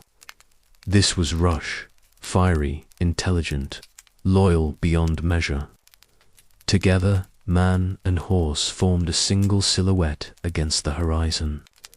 A partnership so complete that later poets would say Rostam's strength flowed not only from his own seaness, but also from the heartbeat of his companion. The times into which Rostam stepped were not peaceful. Kings rose and faltered. Neighbors pressed borders. Demons prowled the edges of human life. And the weight of the kingdom often fell on shoulders far less sturdy than those of its champion. Rostam rarely sought conflict, but whenever a shadow slipped over Iran, the people would whisper his name, and soon enough, Rash's hooves thundered toward danger. One early tale speaks of Mazandran, a land veiled in sorcery, where demons abducted the beloved King Kos and his army. No ordinary warrior could rescue them. They needed someone who could walk into enchantments without losing the clarity of his own heart. Rostam accepted not with pride, but with steady purpose, the way someone might pick up a fallen lamp to light a darkened room. His journey through the 7 trials became a tale. Mothers whispered to their children not to frighten them, but to remind them that courage does not shout. It breathes slowly, steps forward, endures. Each trial tested a different part of him. Strength, patience, judgment, compassion. He faced lions that leaped like storms, deserts that tried to swallow hope and illusions meant to unweave the mind. In one trial, he battled a great white demon whose gaze could drain courage from a man's heart. Rostam fought blindly at first, then with growing clarity, and finally with the quiet determination that had always guided him. When the demon fell, light returned to Mazandran and Kaykavis. Freed from his chains, saw clearly who was the true pillar of his kingdom. Yet even kings sometimes forget the true cost of loyalty. Through the years, Rostam served many rulers, not because their crowns commanded it, but because Iran needed him. He defended borders, quelled rebellions, and sought peace when possible, though peace, like a timid creature, often fled too soon. And with each new challenge, the people looked not to the throne, but to the champion who guarded it. Rostam could have claimed kingship himself, for he had the strength, the lineage, and the love of the people, but he did not hunger for power. His heart clung to simpler truths, his homeland, his duty, and the quiet certainty that one does not need a throne to be the backbone of a nation. Still, fate is rarely gentle, even to its greatest heroes. One of the most fragile threads in Rostam's long life was his relationship with his son, Sara. A relationship born of chance, separated by silence, and ended in sorrow. Though that tale belongs to another section, the echo of it lives here, shaping the man he became afterward. The grief carved deeper stillness into him, and the world, witnessing his sorrow, stepped back softly, aware that even mountains can break when struck in the right place. Yet Rostam did not withdraw from duty. He returned to the defense of Iran. Quieter, slower to anger, more aware of how fragile the bonds between generations could be. He fought not with the bright confidence of youth, but with the weary tenderness of someone who knows the world's wounds too well. As the years rolled forward, the kings he served changed. Young rulers inherited old thrones. New advisors rose, some wise, some clouded by ambition. Rostam remained constant, a figure whose presence made armies breathe easier. But time, that patient sculptor, began chipping away at the edges of trust between hero and crown. Eventually, a king arose, Shasp, who saw Rostam not as a support, but as a threat, a towering figure whose loyalty he mistook for latent rebellion. Insecurity can be more dangerous than any demon, for it twists truth into shadows. But in the era before that tragic misunderstanding, Rostam still shone like a guiding star. He stood against Afrasiab's armies when the realm trembled. He lifted fallen kings from despair. He taught younger warriors the discipline not of muscle, but of heart, showing them how to wield strength without letting it corrode the soul. He even continued to ride with Rush long after most men his age rested by their hearths. The two aging companions moving together like echoes of an earlier, brighter world. And whenever Iran seemed most fragile, whether from foreign threats, treacherous nobles, or the slow unraveling of royal judgment, people would say, "Do not fear. Rostam still lives." His name became a promise, a shield, a comforting whisper passed down in restless nights. In the end, the measure of Rostam's greatness was not merely in the demons he felled, nor the kings he rescued, nor the battles he won. It was in his unwavering presence across generations. When thrones wobbled, he steadied them. When hope dimmed, he rekindled it. When the past cast long shadows over the future, he stood like a torch, reminding everyone that courage, true courage, is not loud or violent. It is the quiet decision to continue protecting what matters again and again, even when the world grows heavy. And so the tale of Rostam rests here for a moment like a warm stone placed in your hands, solid, familiar, and steady. A foundation stone indeed, the kind upon which kingdoms rise, upon which stories anchor themselves, and upon which weary hearts can lean as night deepens around them.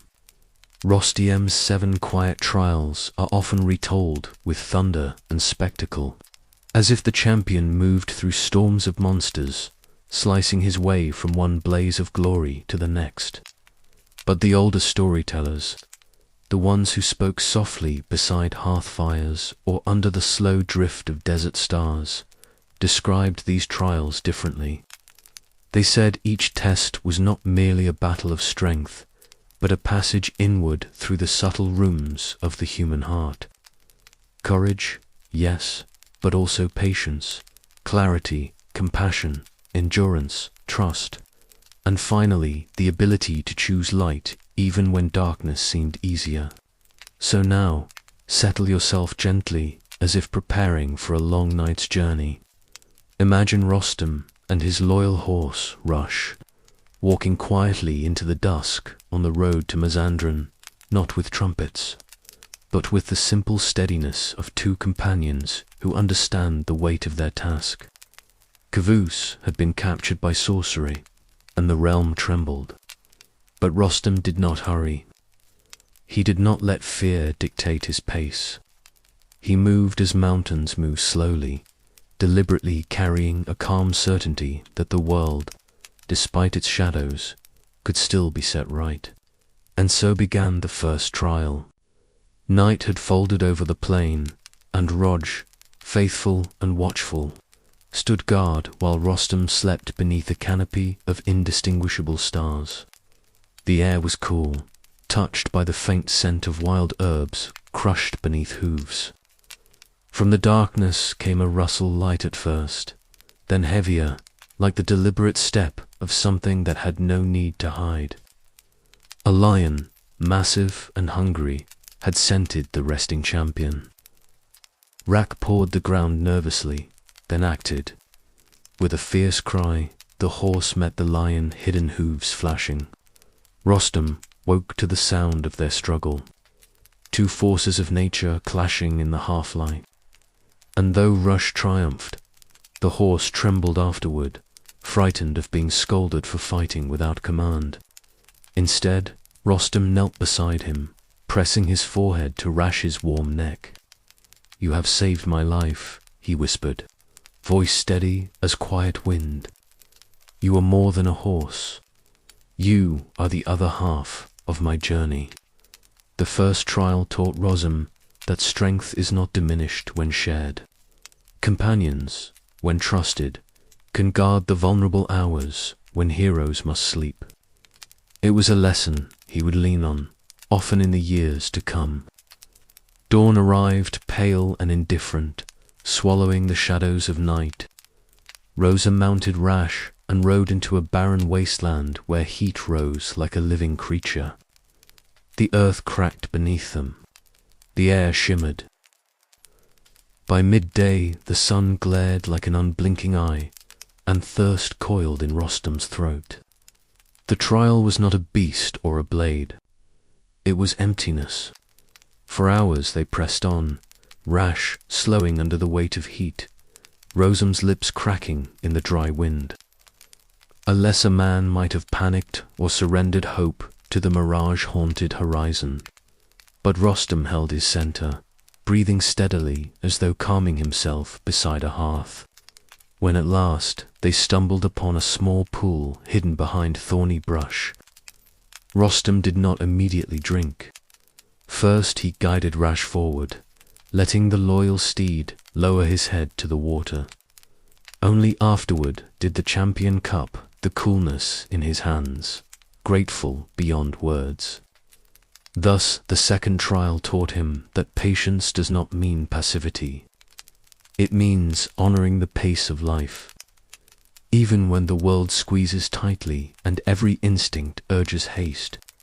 As the desert gave way to soft hills, evening descended in gentle colors.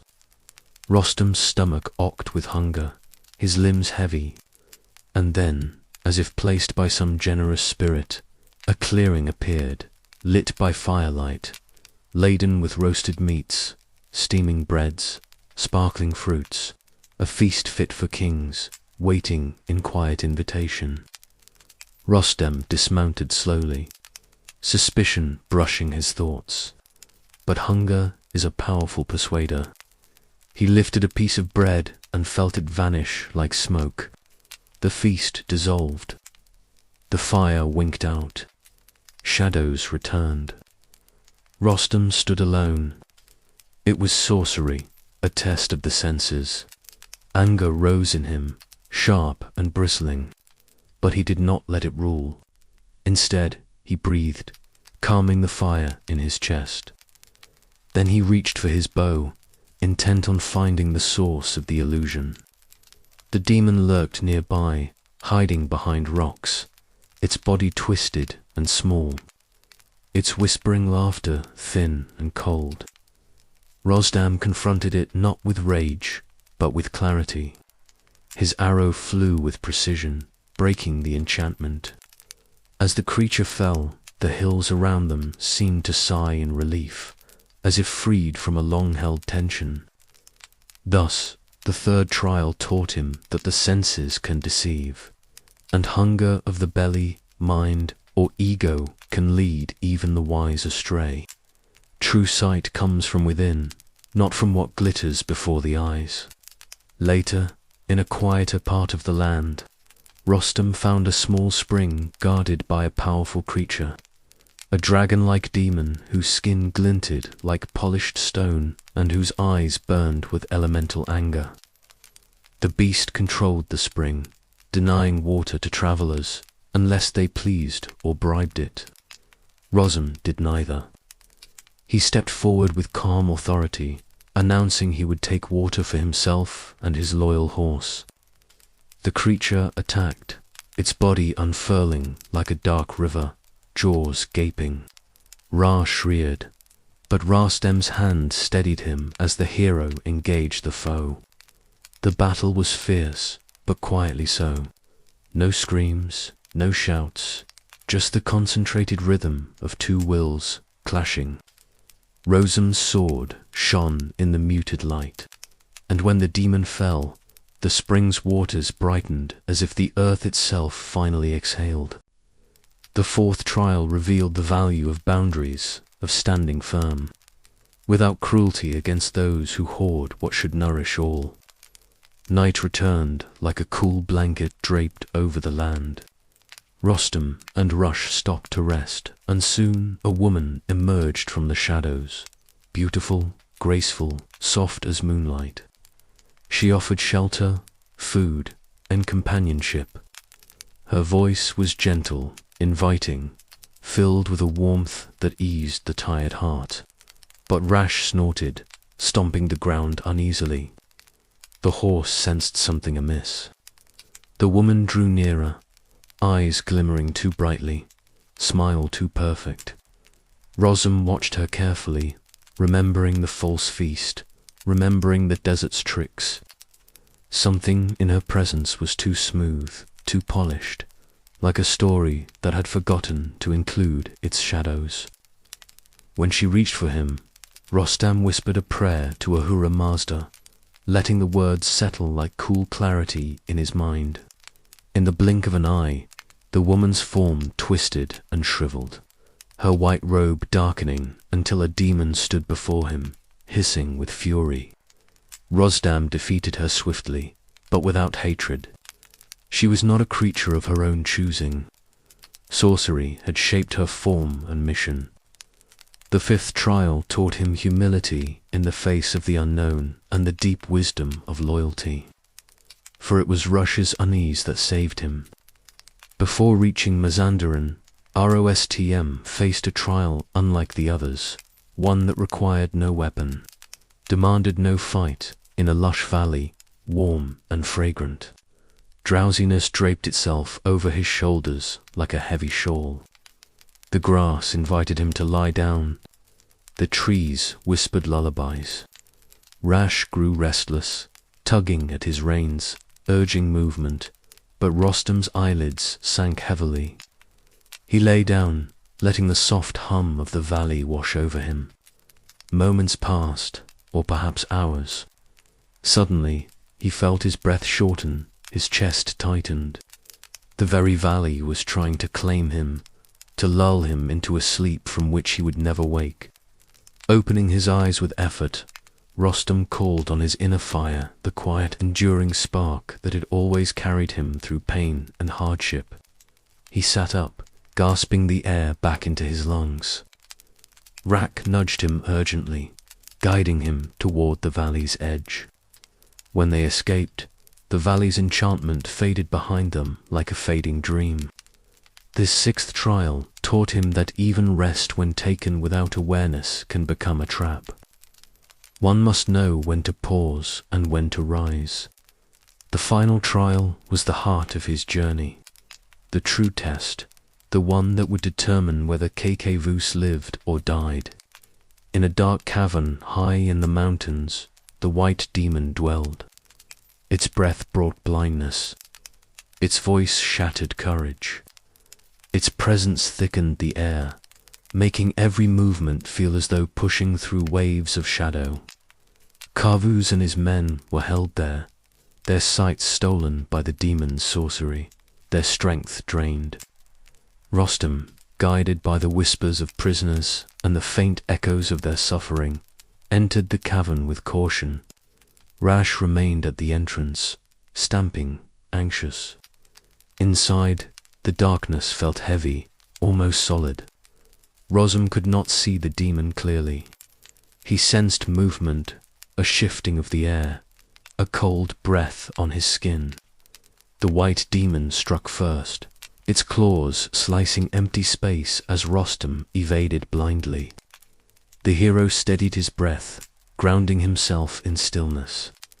The demon roared, the cavern trembling with the force. Then Rostam remembered the advice of the imprisoned warriors.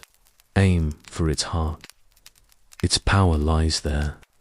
He listened, not with ears, but with the quiet center of his being. In the darkness, he felt a pulse not of life, but of malice, beating like a drum. He lunged. The demon met him with a shriek that rattled the bones of the mountain. They grappled, bodies locked in fierce silence, and with a final surge, Rostam plunged his blade into the demon's heart. The cavern shuddered. Then the darkness lifted. Light trickled through cracks. The prisoners blinked as their sight returned. The world exhaled. The seventh trial taught Rostam the deepest lesson: to trust his inner clarity when all outer light is gone. Strength without perception is blind.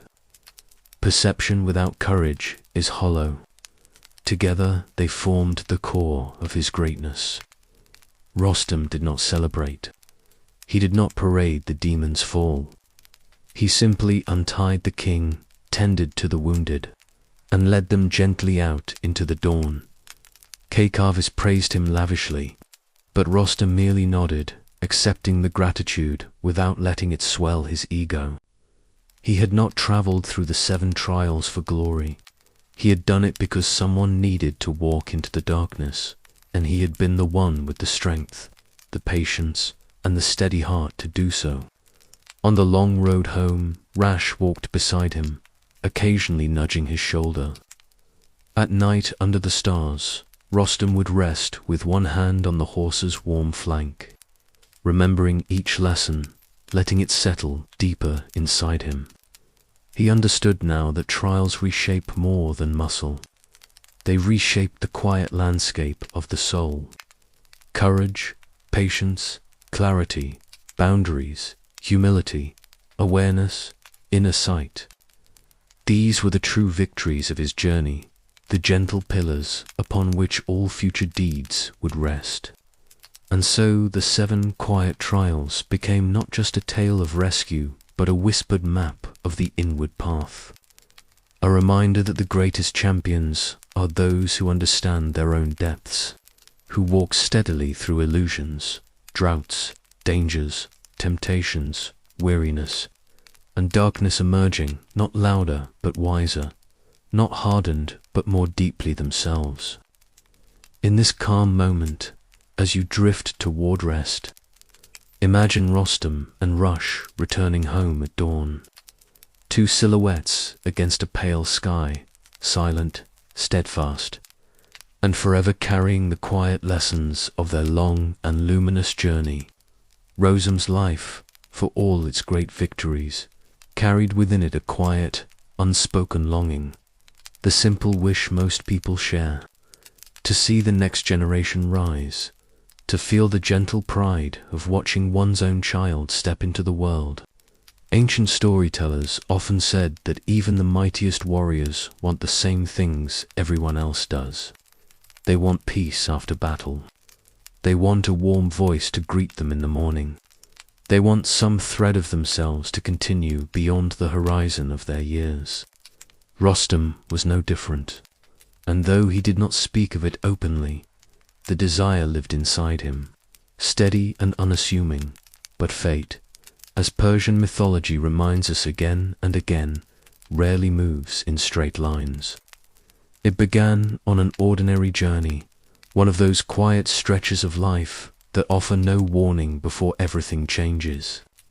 Rostam, after one of his campaigns, had grown weary and laid down near the borders of Samangun, intending only to rest.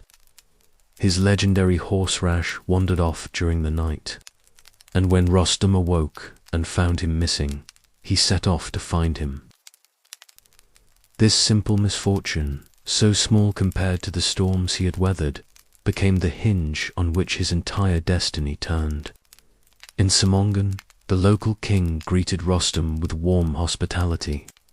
The custom of the region placed great value on sheltering travelers, especially those in need, and Rostam's reputation had preceded him. The king promised to help recover Roj, and that night, after a calm feast, he introduced Rostam to his daughter Tamina. Tamina was known for her intelligence and courage, traits highly prized in ancient Persian storytelling. She approached Rostam, not with theatrics, but with a kind of serene certainty, as though she already understood how deeply this meeting would echo through time. She told him plainly that she had admired his deeds from afar and wished quietly and sincerely to share her life with him, even if only for one night. Rostam, touched by her honesty, agreed. Their meeting was not framed as a grand romance. The old stories describe it gently as two people drawn together in a moment when their paths briefly aligned, and from their union a child was conceived, a child who would eventually change the course of empires. Before Rostam departed the next morning, Rash having been safely returned, he gave Tamyun a token, an armband, to place on their child if the child proved to be a son. It was meant as a simple sign of identity, a thread of connection for a future he could not yet imagine. Tamina accepted it, and Rostam rode away, unaware that he carried a kind of quiet hope with him. Months passed, then years. Tamina gave birth to a boy, Sorb, strong, broad-shouldered, and breech-eyed. Even as an infant, he seemed filled with a restless energy. As he grew, his strength became the talk of every village. People whispered that he had inherited the power of mountains, the calm intensity that only the greatest heroes possessed. The servants who cared for him said he lifted tools far too heavy for his age, and the children he played with learned quickly that wrestling with him required caution and humor. Tamina, remembering Rostam's words, placed the armband on her son's arm when he was old enough to understand. She told him who his father was, not with bitterness, but with soft pride. She spoke of Rostam's courage, kindness, and steady loyalty, and Sorab listened, imagining the distant figure he had never met. As he grew older, the image of that unseen father became something like a guiding star. When Esra reached adulthood, his ambitions expanded beyond the borders of some. He wanted to meet Rostam, not just as a curious son, but as a fellow warrior. In his mind, the world would be simpler if father and son fought side by side, helping unite the fractured lands. It was a dream rooted in innocence, a dream shaped by the optimistic certainty of youth. Yet politics, as so often happens, slipped between intentions. Turanian leaders, sensing an opportunity, encouraged Sorab to join their army. They hinted that if he defeated the Persian forces, he could demand his father's recognition. Some of them secretly feared Rostam and hoped that Sorab, unaware of the world's deeper games, might become a weapon against his own lineage. Historians still argue whether the Turanian advisors understood exactly what they were stirring, or whether they too were swept up in the whirlwind of Sorab's rising power. But either way, their influence helped set events in motion that none could later undo. Sorab agreed to lead the army, believing the campaign would bring him face to face with the father he longed to meet. Meanwhile, in Persia, word of the approaching Turanian force spread quickly. Rostam, ever loyal to his homeland, was called to defend it. He did not know who led the opposing army. He only knew that Persia needed him. So, he prepared for battle with his characteristic calm focus, as he had so many times before.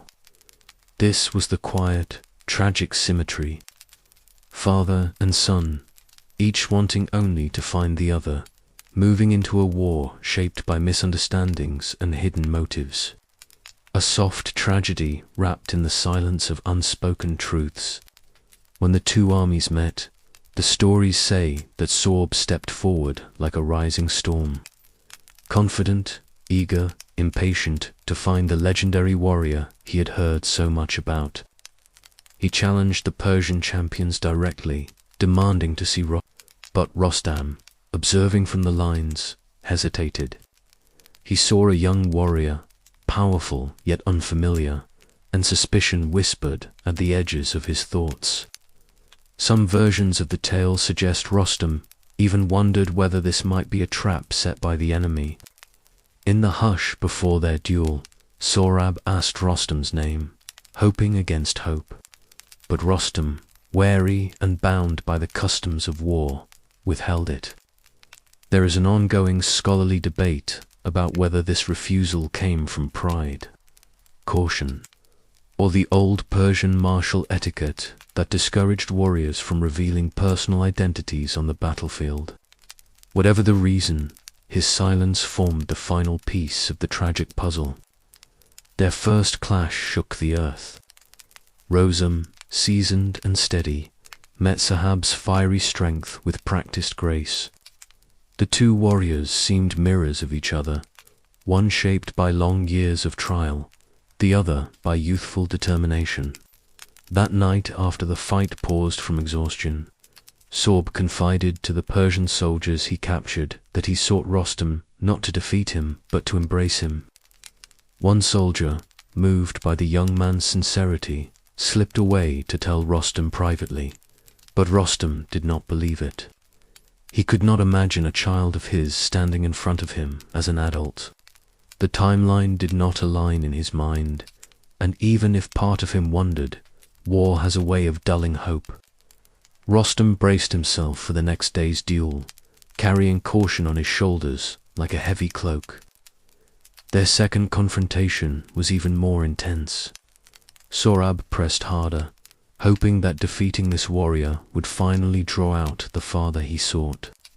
Rostam, sensing his own strength, faltering, fought with the quiet desperation of someone defending not himself, but an entire kingdom. The moment of reversal came quickly. Rostam, using experience rather than force, managed to throw Sorab to the ground. The move startled them both. Sorab, because he had never been matched so precisely in Rostam, because he felt in that instant something eerily familiar in the young man's movements. But instinct took over. His blade struck. Sori fell. The battlefield held its breath. Rostam stepped back, panting, the weight of victory settling strangely on him. Sorab, lying wounded, reached for his arm. In that moment, the armband glinted in the sunlight, a faint, heartbreaking glow. Rostam froze. He knelt, trembling, and lifted Sorb's arm. The token he had given to Mina was unmistakable. Recognition washed over him, slow, devastating, absolute. The quiet tragedy unfolded like a soft ripple across the world. Rostam's voice broke as he whispered, "My son, despite the pain, looked up with gentle relief. I knew," he said softly, "that when I found you, even in battle, I would know you by your heart."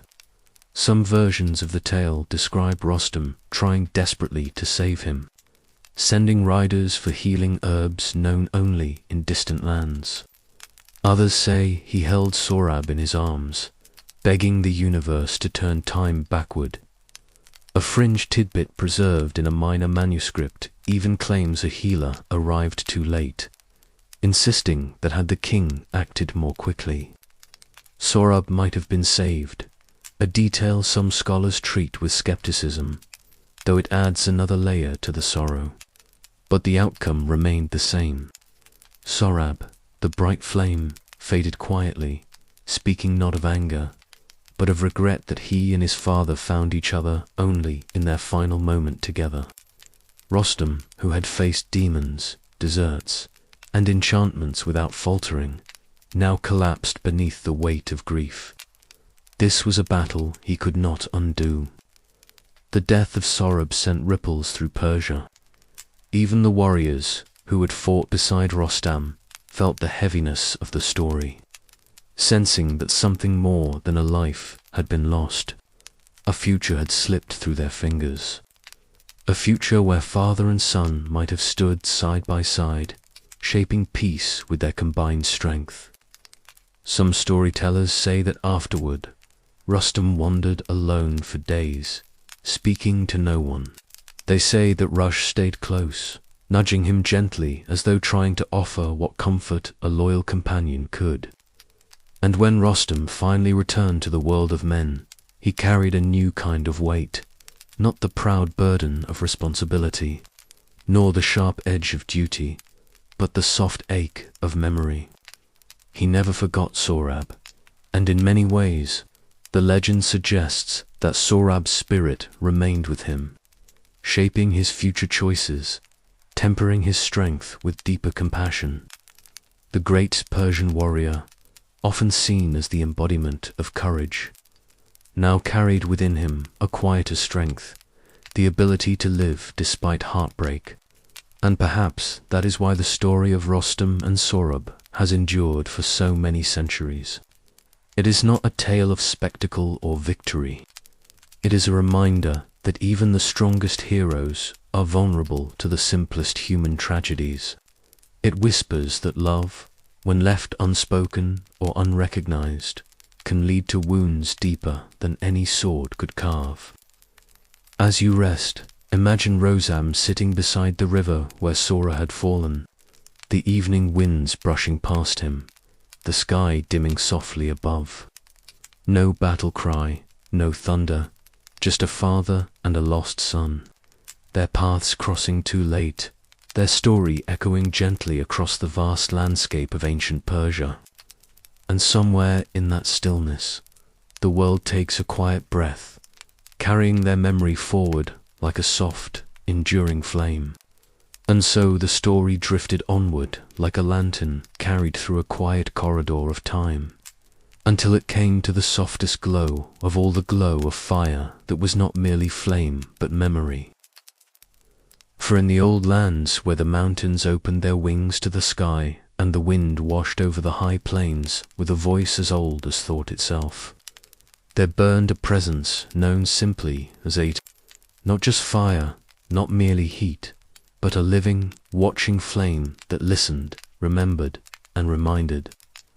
People of those lands grew up learning that Atar was not born from wood or sparked by stone. It had existed long before any human hand struck flint.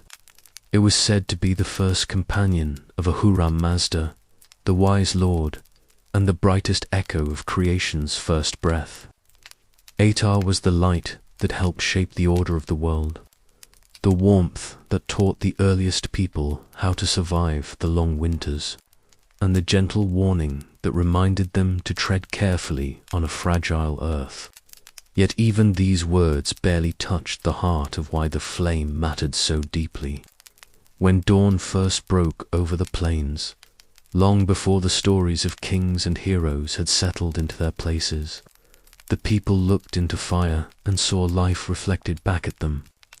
The way the flame danced seemed almost like a thought forming, as though the world itself was speaking in a language of shimmering shapes. Fire crackled like soft laughter, rose with a quiet sigh, and dimmed as though considering some ancient truth. It felt alive because, in the story of the world, it was. Atar was the bridge between the visible and the invisible, the element that belonged both to the human hearth and the divine realm. Water ran along the ground. Earth stayed steady beneath the feet. Wind moved unseen through the sky. But fire lived in between. It could not be held, could not be tamed without respect, could not be shaped without intention. To light a flame was to make a promise, and to keep it burning was to honor that promise with patience and care. That was why the keepers of old temples stepped softly when they approached the sacred hearths.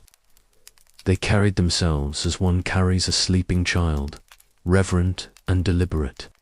They believed Atar felt every tremor of the hand, every breath that brushed against its dancing surface. Before they touched the tools of tending long ladles, copper tongs, wooden paddles smoothed by generations, they whispered a greeting, not a prayer of request, but a recognition. We see you. We remember. Inside those temples, the flame burned in silence, slow, warm, steady, without smoke. It did not roar or demand attention. It simply glowed, the way a star glows after it has finished shouting its brilliance across the sky. Pilgrims entered quietly. Even those who had walked for days through desert or storms softened their steps as they crossed the threshold. The sight of that flame eased their breath. It brought them into alignment with themselves, like a hand placed gently on the heart. There were stories whispered about how Atar chose its guardians. Some said children born during thunderstorms were destined for the task, for they carried both the sky's lightning and the earth's patience. Others said the flame itself knew whom it trusted, leaning subtly toward one person and away from another. But the truth was simpler. The keepers were chosen not for strength or lineage, but for steadiness. They needed to be the kind of people who understood that devotion was built one small moment at a time. For tending a sacred flame was not a duty of grand gestures. It was a rhythm, a soft morning greeting, a gentle clearing of ashes, a watchful eye through the silent hours of the night, a quiet thank you at dawn when the world's light returned. Over time, the flame became more than an emblem of worship. It became the heart of each home. Families lit small hearths from the temple's sacred source, carrying the fire in covered lanterns as though escorting a living guest. New marriages were blessed by the flame. Newborns were welcomed with its glow. Even travelers carried embers from their childhood hearths in tiny clay containers, taking with them a piece of memory, warmth, and belonging. In villages along the mountain slopes, elders would gather children at dusk and tell them that Atar was the witness of their truth. Fire reveals. They would say softly, it shows the world as it is. You cannot hide a lie in its light. And so, around a household flame, people spoke honestly, shared openly, and listened closely. The hearth was the center of stories, of meals, of forgiveness. It was where disagreements softened, where weary hands relaxed, where silence felt like comfort rather than absence. Travelers returning home after long journeys knew, the moment they saw the glow from their village hearths, that the world was not indifferent. The flame was always waiting, always patient. It held no judgment for long absences, no bitterness for mistakes. Its only demand was respect, and even that was given freely because the flame offered so much in return: warmth, clarity, protection, and the reassuring sense that even in the vastness of creation, something constant remained. There were darker times, to moments when the world trembled, when kingdoms cracked and roads emptied. During those years, people sometimes lost their hearths, their temples, even their homes. Yet somehow, the sacred flame always found its way back to them. The keepers carried it from valley to valley, sheltering it during storms, hiding it from armies that sought to extinguish it. They guarded it as one guards memory itself. And when peace finally returned, the flame lit new hearths, reminding the people that endurance was not measured by force, but by quiet persistence. Perhaps that is why, through all the shifting ages, the flame never faded from the heart of devotion. Atar was not wear-ripped because it was powerful, but because it was steady. Not because it dazzled with brilliance, but because it glowed with humility. It asked nothing, and yet offered everything. Warmth in cold, light in darkness, clarity in confusion, and presence in loneliness. The people believed that as long as Atar burned, hope would not vanish from the world.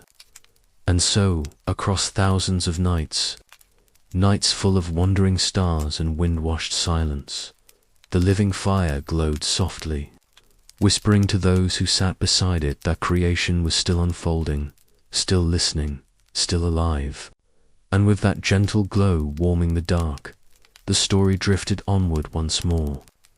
And so, with the warm breath of Atar still glowing softly in the mind, the story drifted onward to the farthest horizon, far beyond the age of heroes, beyond the rise and fall of kingdoms, beyond even the quiet endurance of the sacred flame.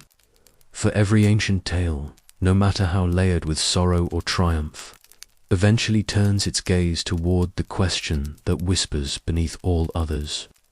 What becomes of the world itself?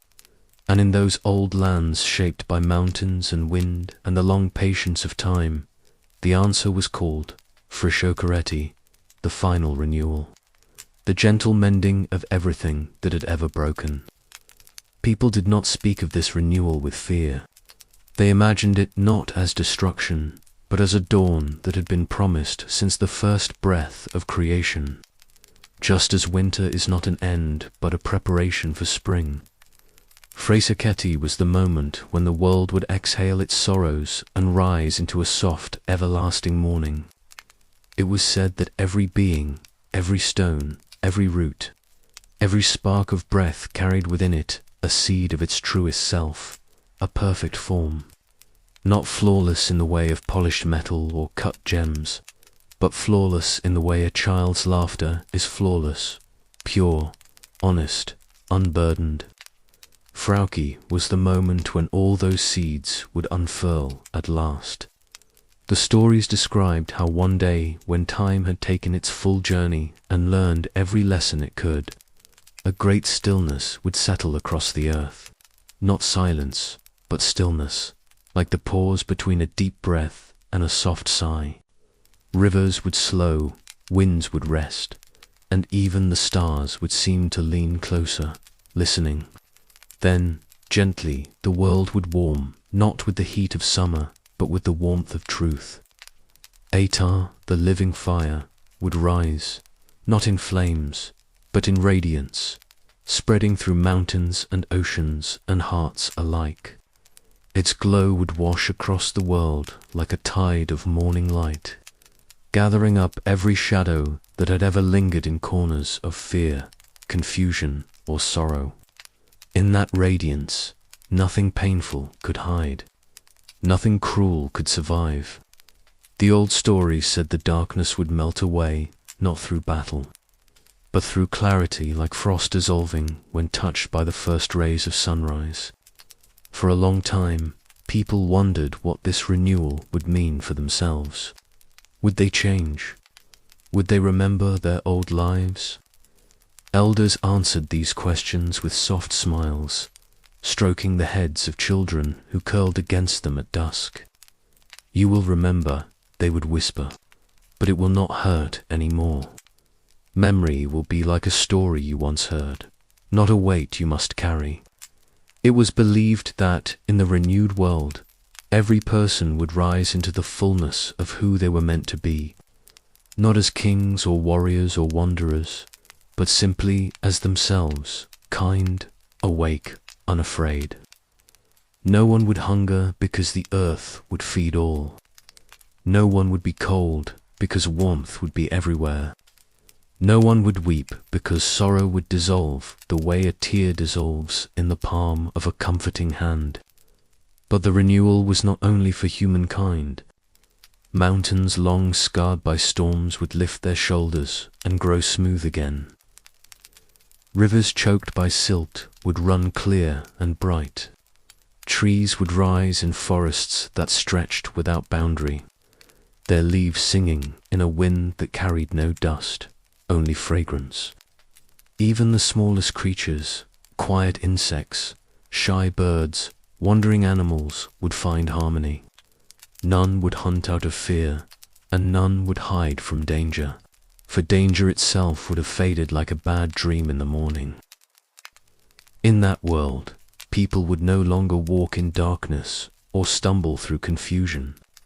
Every heart would know every other heart, not in overwhelming intimacy, but in gentle recognition, like meeting an old friend you've never seen before, yet somehow remember. Children would grow without dread, elders would rest without regret, and life, for the first time since creation began, would breathe without tension. The old texts spoke of a great gathering, a moment when all souls, past and present, would stand together on a renewed earth. They would look at one another and understand that every journey, every struggle, every moment of kindness had mattered. Nothing would be lost, Everything would be reconciled. Even the stories of heroes, with all their triumphs and tragedies, would soften. Rostam would no longer carry the weight of battles. Sohrab would no longer fade in his father's arms. Those who had loved and lost would find each other again, not to rewrite the past, but to walk beside one another in a future free of grief.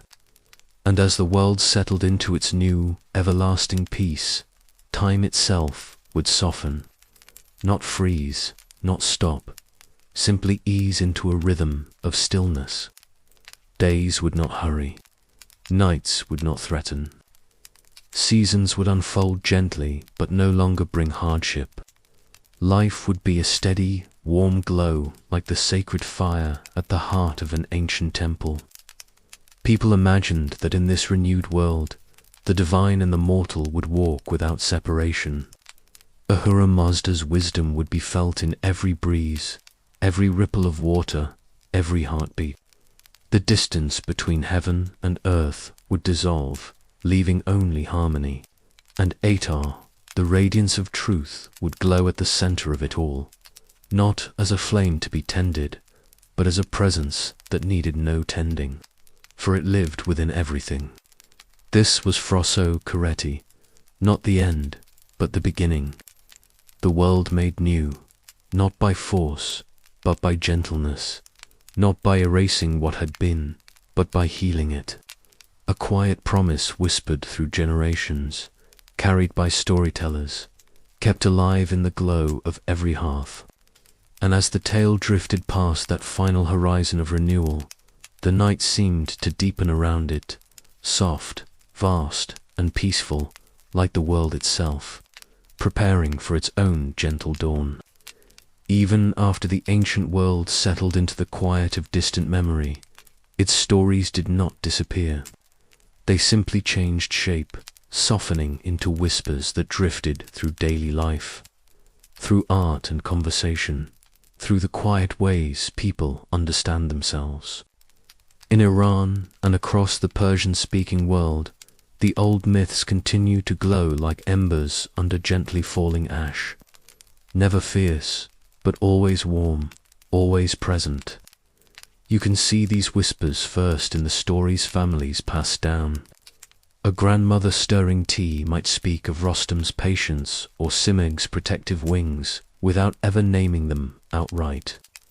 A father helping his child face a difficult task might murmur, "Remember the trials," as though the 7 labors were not ancient feats, but everyday encouragements. Myth slides easily into household wisdom, becoming part of how people learn strength, kindness, and the courage to face what feels larger than themselves. In cities, the influence appears in quieter forms, in murals that echo the sweeping lines of illuminated manuscripts, in statues that hint at long-ago heroes, in place names that carry the weight of forgotten kingdoms. A passerby might not stop to think of Feridun when crossing a street named after him, yet the name still tugs gently on the thread of history, reminding anyone who listens that identity is woven from more than the present moment. Modern literature, film, and music continue the tradition too. Writers retell the epics not to replicate them, but to explore what they mean today.